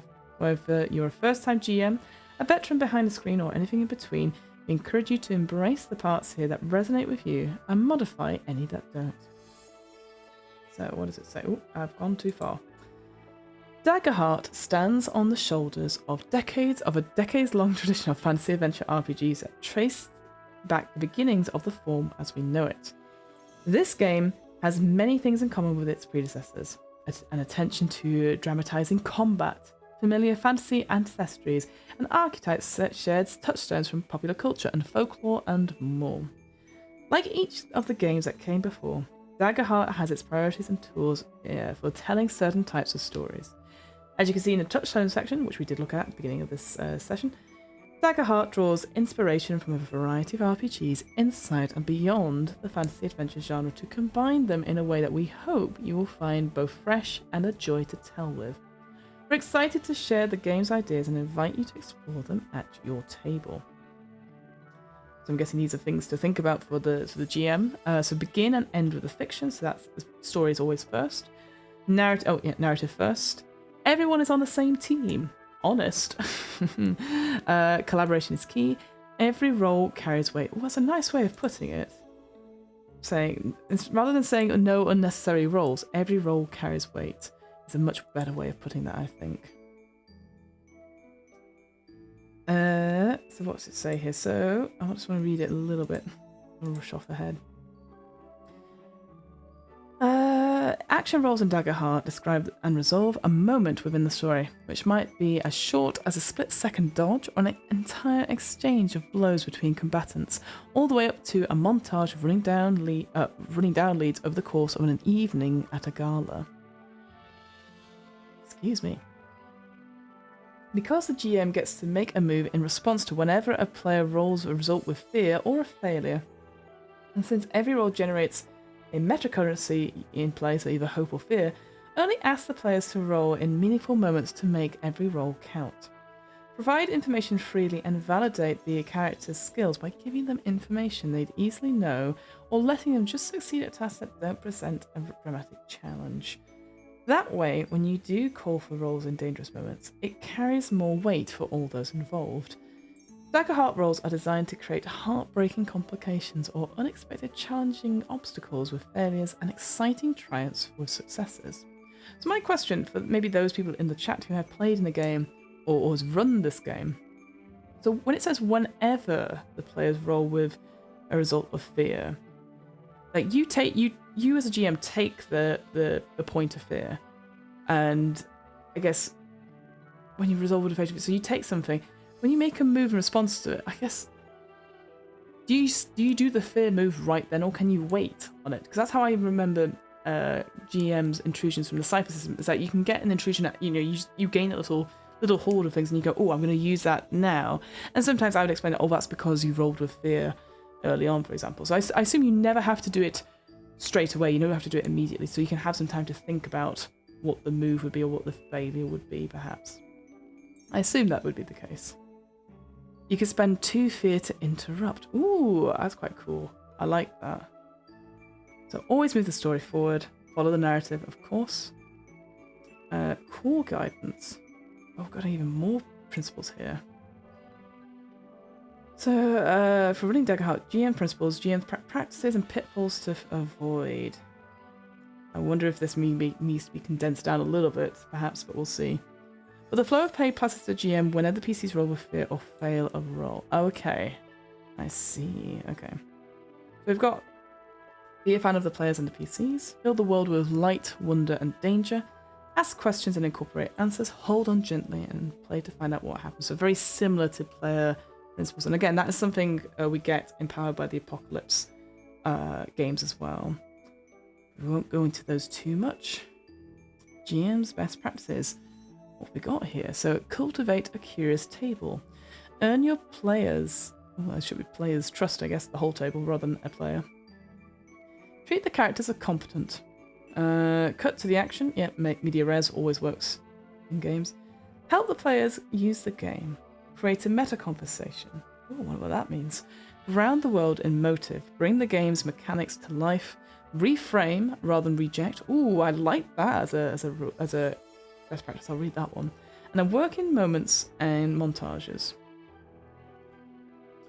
Let's see. So cultivate a curious table. So tantalize players with a suspiciously coded line muttered under a character's breath. Illustrate the signs of a lingering magical threat.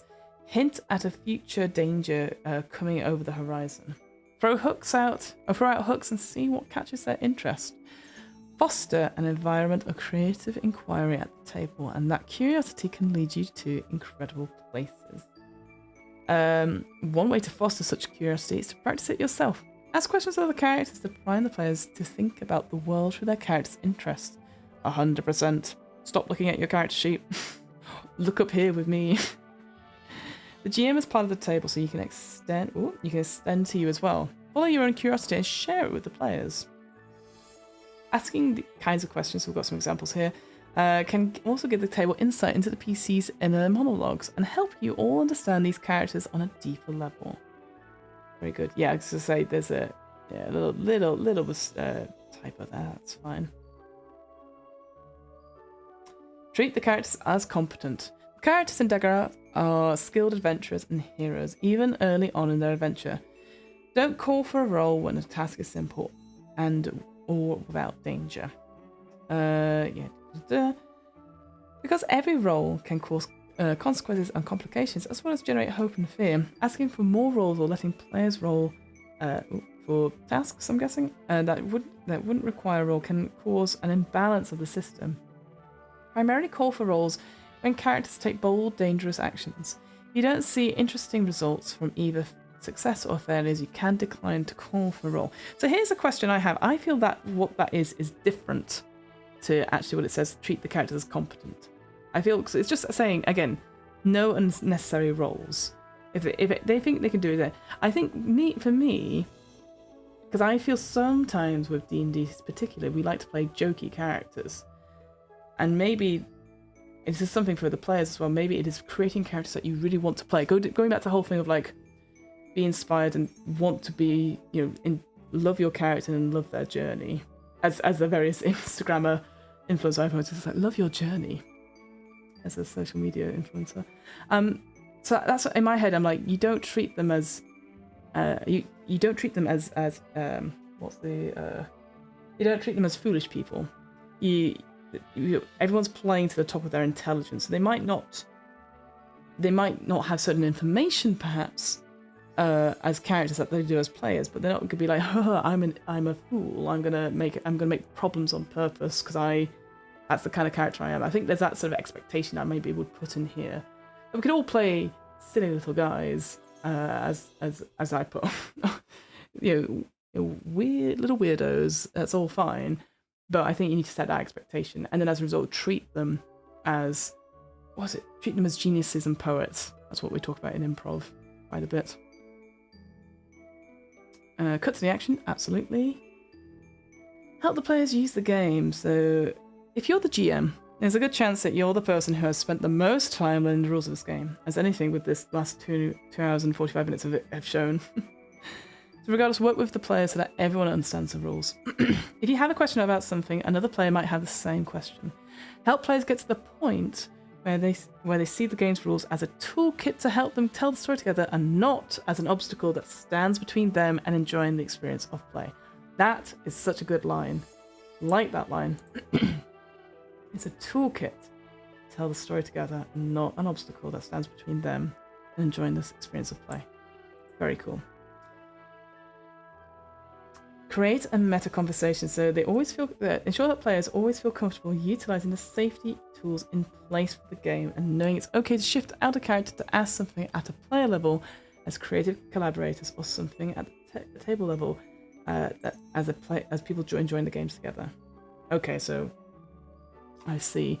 Maybe I wouldn't call it. Maybe I wouldn't use the word meta because I feel that's, for me, that means something else. But I understand what it means. It's about being able to shift between player, collaborator, character.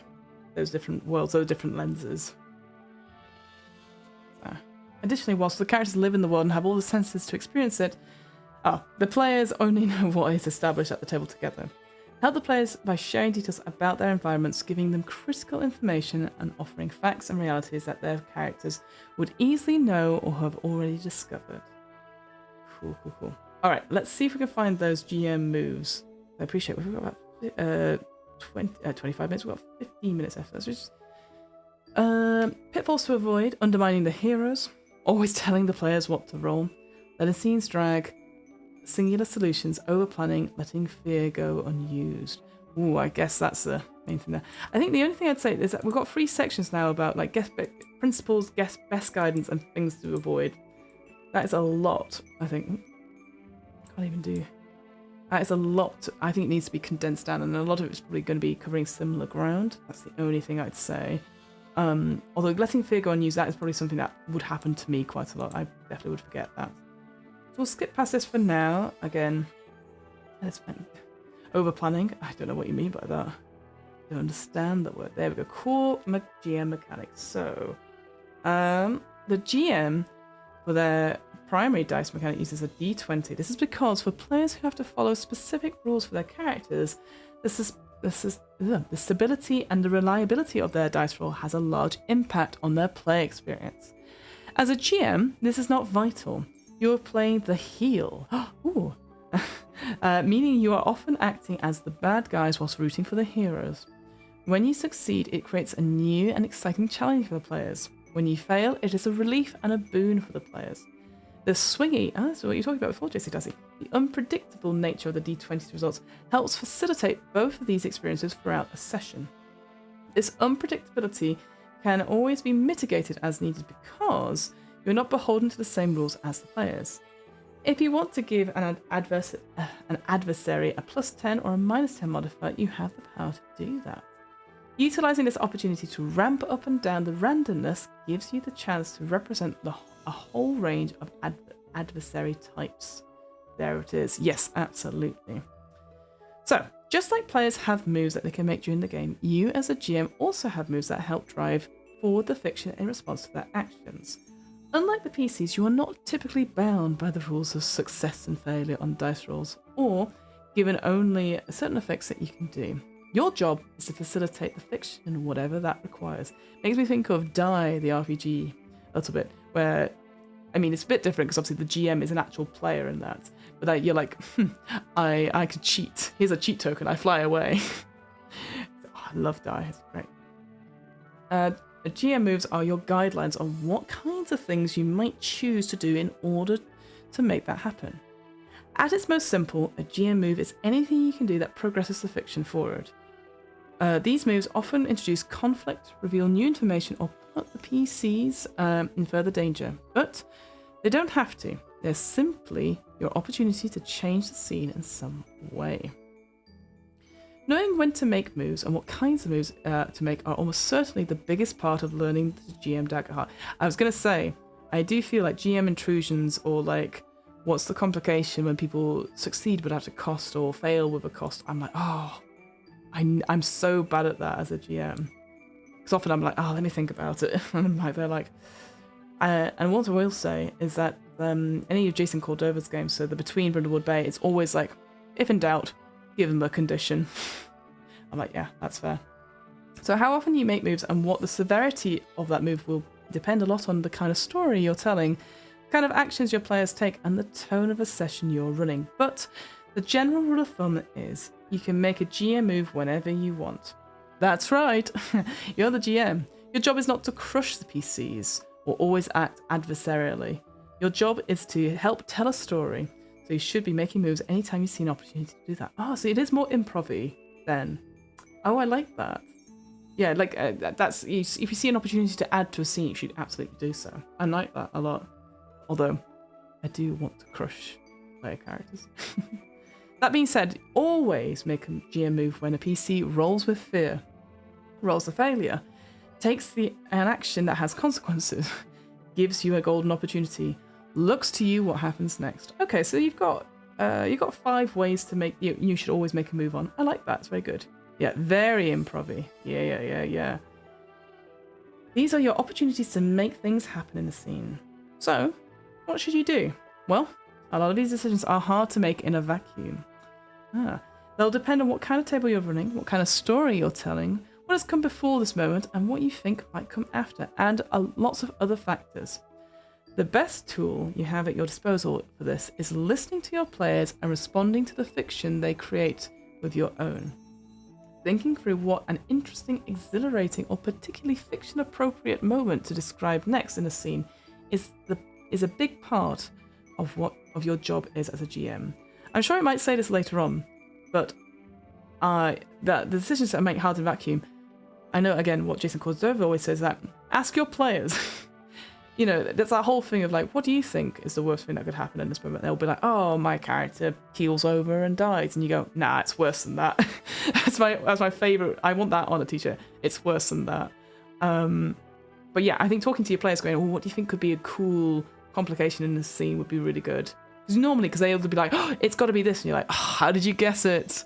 It reminds me of that those Instagram posts when it says like point of view, getting your partner to decide where you want to go for dinner, and you usually have someone in the car and the partner gets in and go, guess where we're going for dinner, and they go, Five Guys, and you go, oh, you always get it. You know, you've clearly not made a decision to go there, but the fact they've guessed where it is, I really like that as a post. It's like, oh, they've made a decision. Rolling with fear and rolling a failure are straightforward, cut and dried triggers for a GM move, but other situations can be less clear, relying on your judgment as a GM. So here's some other examples. Again, we won't go into that too much per se, yeah, because these are actual play examples, aren't they? Sometimes you will know without hesitation how to make a move in a scene. Yeah, it's almost, I can see now it's almost gut feeling that you would do this. You know what? I bet Dimension 20 and Brennan Lee Mulligan at any of those UCB improv communities will be all over this, actually. I wonder if they might use this system or similar system to it if they manage to step away from D&D. Because they're 100% they would get the system being so good. Being so good at sort of improving off each other, not necessarily using the rules. So a PC just rolled a success with fear on a melee attack against a powerful enemy. They get what they want, but it comes at a cost. Maybe the enemy strikes the PC in the back in response, or takes damage from the PC, then throws them across the battlefield. Maybe you set up the scene so that they're fighting on a precarious ledge, and the attack from the PC was successful, but momentum carries them dangerously close to the cliff's edge, and now they must make an agility check to see if they can keep from slipping. Other times the move might not be immediately obvious, so in that case you can refer to our list of example moves. Oh, fantastic! There's a. I knew they'd have this. So this is good. And I see you've got softer moves, give the party new information about the scene and offer them an opportunity to react to it. And harder moves generally don't give them that chance. The fiction happens without the ability to intercede. Again, soft and hard moves are very powered by the apocalypse as well. One thing it does say is that don't always rely on damage, and maybe it's a bit different here because obviously we've got those damage thresholds and stuff. But if you constantly put out the move of like constant damage, people then don't want to make rolls because they don't want to fail and get damage. How are we doing for time? Oh gosh, nearly at an end. Okay, we'll move on a little bit. Let's see if there's anything else. We've got some example moves here. So we've got show how the world reacts, ask a question and build on the answer, make an NPC act in accordance with their motives, lean on a character's goals to drive them to action. Oh, that'd be good. Reveal an unwelcome truth or unexpected danger, signal an immediate off-screen threat, offer what they can want in exchange for marking stress. Oh yeah, marking stress will probably be a good shout here rather than damage. Make a move the characters don't see. Oh, I love that sort of stuff. It's great. Split up the group. Yeah. Show the cost of collateral damage. Make them mark stress as a consequence of their actions. Use the action tracker. I'm guessing that's in combat. Capture someone or something important. Use their backstory against them. Oh no! Let me pull on these little strings. Take an opportunity away for good. Oof. Amazing. I like that one. All right. Unfortunately, I don't think we've got time to do any more of that. So unfortunately, again, I do think we're going to have to come back to this because obviously there's so much stuff here. I wonder if in future they'll do a quick. Oh, they've got the quick start adventure, haven't they? So they probably won't do a quick start of all the sort of things. But let's go into it then. So, what do we make of the playtest? So firstly, it is so nice to see there's so much to play with. And I do really much appreciate the... you got through loads. Oh, thank you, the Law Mistress. I appreciate it. I did, 3 hours, and I'm so like... and I'm seeing you guys in like an hour anyway. But what do we think? I think it's so nice to see so much of it, and it does feel like they've been very open and honest and very transparent and stuff. I like how it is accessible on a number of digital platforms. It sounds like, although I know we didn't really dig in deep to the different character ancestries or domains or anything like that, but it sounds like there is a lot of choice, but also slimmed down from what I know of the... I'm just going to have a look at it now. Where is it? for each of the when you pick a class, they have sort of 2 subclasses, and that's it, and that's the sort of choices you make. I quite like that. So you're not, again, maybe it's because obviously in D&D we're so overwhelmed by all the different kinds of subclasses that currently it's like, oh, you just get 2. Don't worry about the rest for now. So I very much appreciate that. And the different domains, again, my own knowledge of it, that each class has 2 domains that overlap, so there's always like an overlap in between the classes, which I think is quite cool. I love the main mechanic for players, and whilst I agree I was a bit like about the D20 just for the GM, I do appreciate the swinging nature of it. Like ultimately it is the players that are going to succeed, so I guess don't come here maybe expecting like gritty drama. You expect like a high stakes adventure, but maybe not so the itty gritty sort of like people first. Love the death stuff in terms of the 3 different ways death has a consequence, but it also moves the story forward. Really love that. I think that's great. The damage threshold, the damage stuff, I like. I think, I don't know. I feel like I don't know, and this may be just me being silly. I don't know if I'd have it different for each of the classes, because that's what it sort of recommends. Like some classes will be better at it than others. I wonder if you just would simplify it even more and just have everyone has the same to make it easier. And maybe there'll be optional rules that if it is your first GM thing, it is just all the same for everyone. It just happens to be the look of the dice. I don't know. Maybe that's just being silly on that front. I really like the advantage D6 and disadvantage D6. I quite like that. I think that's quite different. What else did we have? It definitely feels to make players succeed 100%. The character creation does feel really cool. Yeah, you covered most important stuff. Yes, hooray! I did the thing. I think the gold abstraction stuff, I think it's just quite funny, to be honest with you. But I also don't think, I always find shopping episodes, I've got to be honest, incredibly tedious. Because obviously the most interesting thing about the shopping episode isn't necessarily buying the equipment, it's more conversations with poor shopkeepers or in customer service roles and hospitality. And frankly, whilst it's fun, it's also quite sad, especially if we have worked in those roles as well. So I don't know, maybe we need to make it a little bit different because these heroes come in and just like order people around. I don't know. What else we got? I thought the roles and stuff were quite simple, straightforward. I love the action tracker stuff. I would be very keen to try that. I think that for me, I want to see that in practice. So that's why I'm like, okay, yeah, I would play that and see. Because again, I'm someone that always struggles with combat. And I definitely prefer the loose nature of it and actually visibly seeing how many people have taken a turn. I know those conversations about certain players be like, oh, but then I won't know how many things I've taken. What if someone hogs the spotlight so much? I mean, I've also played in games where it's taken forever to get to my turn, but then something's happened and I've not been able to take my turn. I'm usually quite good to prepare myself and work with players. It's actually about listening to what's going on in the battlefield right in front of you right now, rather than be like, my turn is done, and then switching off for like half an hour and then coming back into it. So I think this kind of action tracker, which is replacing the initiative stuff and the action stuff as well, it makes you more engaged with what is going on and more likely to work together as a team, which I very much appreciated. Anything else? I think, again, I know we didn't go into stuff like the equipment, like, again, because I'm like, whatever. I think there's a lot of guidance for GMs. That sort of principles, best practice, and pitfalls to avoid, whereas players only get best practice and their players stuff. I think again, that would need to be edited down a little bit. I just think because there's a lot of stuff, and I know maybe it's because, I don't know, best practice and things to think of, like, it's a very powered by the pocket swings, and I'm very much, but I think you need only like 5 principles and go through it from there. You don't want to keep, because it's almost like, oh, don't forget this. Don't forget to yes and stuff. Don't ask questions though.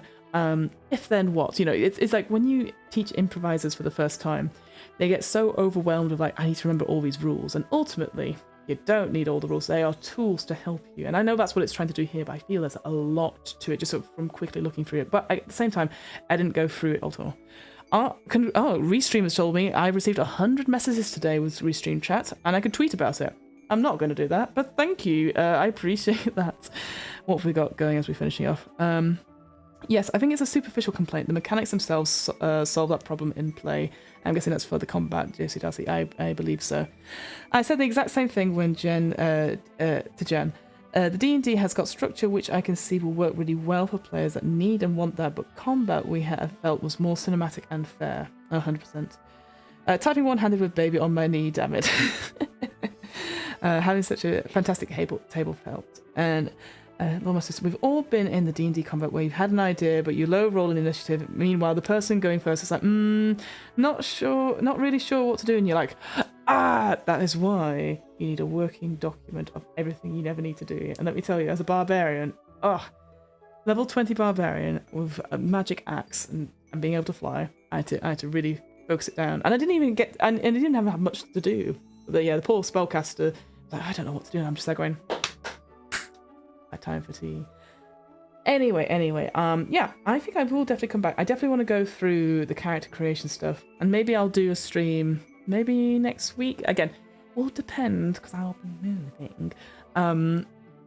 But maybe I'll just go through the demi play and maybe we can make another character, because we did do that on the RPG stream. If you want to go check that out, and that was quite fun with Emily Bates and Shamini Wundell. We're just having a chitty chat about stuff and just going through stuff. So that was a lot of fun. And maybe that's something I'll do in future as well. It's like, again, not your best ideas don't happen in a vacuum, do they? They talk to other people. But thank you so much. Not long now. Oh, don't tell me that. Yeah, and by the time you get to your turn, everything you want to do is change. 100% the Law Mistress. It is absolutely true. I'm just like, what do I do now? So, and I imagine that must be really difficult for spellcasters, constantly having to be like, I've got these spells, none of them fit the situation. But this is probably quite different. Anyway, I can also see there's optional GM mechanics. Next time. Anyway, let me go to Big Fiona Cam. Hello. If you've enjoyed this, please, I would recommend checking out, she says, trying to get to the chat. Go get the free playtest stuff. Available at daggerheart.com. If you want to get a free account at Demiplane, you get the stuff there. TTRPGs also has it downloaded as free. And I think I've gained a lot from it. It's clearly that a lot of love has come into this particular RPG, and we've only barely scratched the surface again, only just looking at the main mechanics and stuff. But maybe next time when we look at it again, it'd be cool to look at the character creation stuff. I'd like to see more about the GM stuff because we didn't manage to cover too much of that today. I'd love to see using the campaign kits. It does come with quite a few things, so building the map and stuff would be quite interesting, and also looking at the locations as well, because again, it has come with a little bit of a settings, or a couple of the settings as well, to make it quite good. But that the playtest stuff you get for free. And they're obviously asking for feedback, which is good. But thank you so much for being a part of this wonderful stream. I will be back tomorrow. I'm going to do something a little bit different because, spoilers, I've run out of content. We are doing tomorrow, we're going to look through another Too Long Didn't Read tabletop RPG. We're going to do Don't Play This Game by Parable Games. And because that is a demo of the full version, which won't be out for a little while, we're going to read through it. And then we're going to play it. So we've scheduled another 3 hours for that. So that'll be tomorrow at 3 p.m. GMT time. But until then, yes, indeed. I just thought that'd be quite cool because I also really enjoy Parable Game stuff. When I spoke to Charlie Mendez about this particular game, it's just a solo legacy game as well. So we could almost do like a Ring type inspired thing where you're watching a cursed stream. So that'd be quite fun. But Fiona, you shouldn't. No, I will. No, I'm going to play the title. I'm going to play it, Little Mistress. It's going to happen. You can't scare me. So yeah, I'm going to do that tomorrow. But until then, if you've enjoyed this particular stream, you can check out other content. So yeah, so the idea of that, sorry, I should finish off that sentence. So I'm going to do the stream essentially, and then I'm going to take it and use it on Where as some content to passers-by because it's just something a little bit different. So we're going to go through that there. But check out Where What Am I Rolling, which is a twice monthly tabletop RPG one-shot podcast. We've done a lot of interviews lately, again because of the content thing. But we recently had on Sunday, the latest episode went out. It's Chris Bassetti, who is an incredible game designer from Manchester, who's done some great soundtracks, not only for The Wretched, which is their solo RPG game, but they've also done it for for Orbital Blues, and the new Afterburn album is also out now, which I highly recommend checking out. They've also got a dungeon game, which is a wonderful little OSR light game, which is like a living document of a game. So you can go to, it's in the show notes essentially, but you can go to their actual living website, where they've been playing it over and over again, playtesting there and documenting their thoughts, which is really, really cool. So you should go check that out. If you're like Fiona, I don't care about Daggerheart or any of these RPGs. I just want to talk about D&D. So, well, we do have the DM's Book Club as well, where we look at some D&D lore and see how we can improve it and put it into any role-playing campaigns, mostly obviously high fantasy, but we cover lots of other RPGs in there as well. We read the books, so you don't have to. It's the tagline that Hamilton came up with, and I quite like it. But yeah, it's more of a weekly thing, so you can hear our musings and various stuff. But also say we're not experts. That's very good as well. So you can listen to What Am I Rolling or the DM's Book Club, wherever you listen to podcasts. And might as well just do it now before I forget. I do have an offer code. If you want to check out Tabletop Dominion, you get 10% off your first order, or any order, sorry, with Ware, so WAIR off checkout. So I bought some dice, and they're coming soon. I'm very excited. I've used my own offer code for it, so maybe I'll show them on stream, etc. Anyway, it's past 6. I need to go get some food. Then I've got session 0 with some lovely people in chat. Thank you so much for joining me. We'll see you tomorrow. And have a wonderful rest of your day, evening, or whenever you're seeing this world. Much love. I'm going to try and find the things. Same time for dinner. See, Nightbot's at it. All right, loves. See you soon. The end of stream.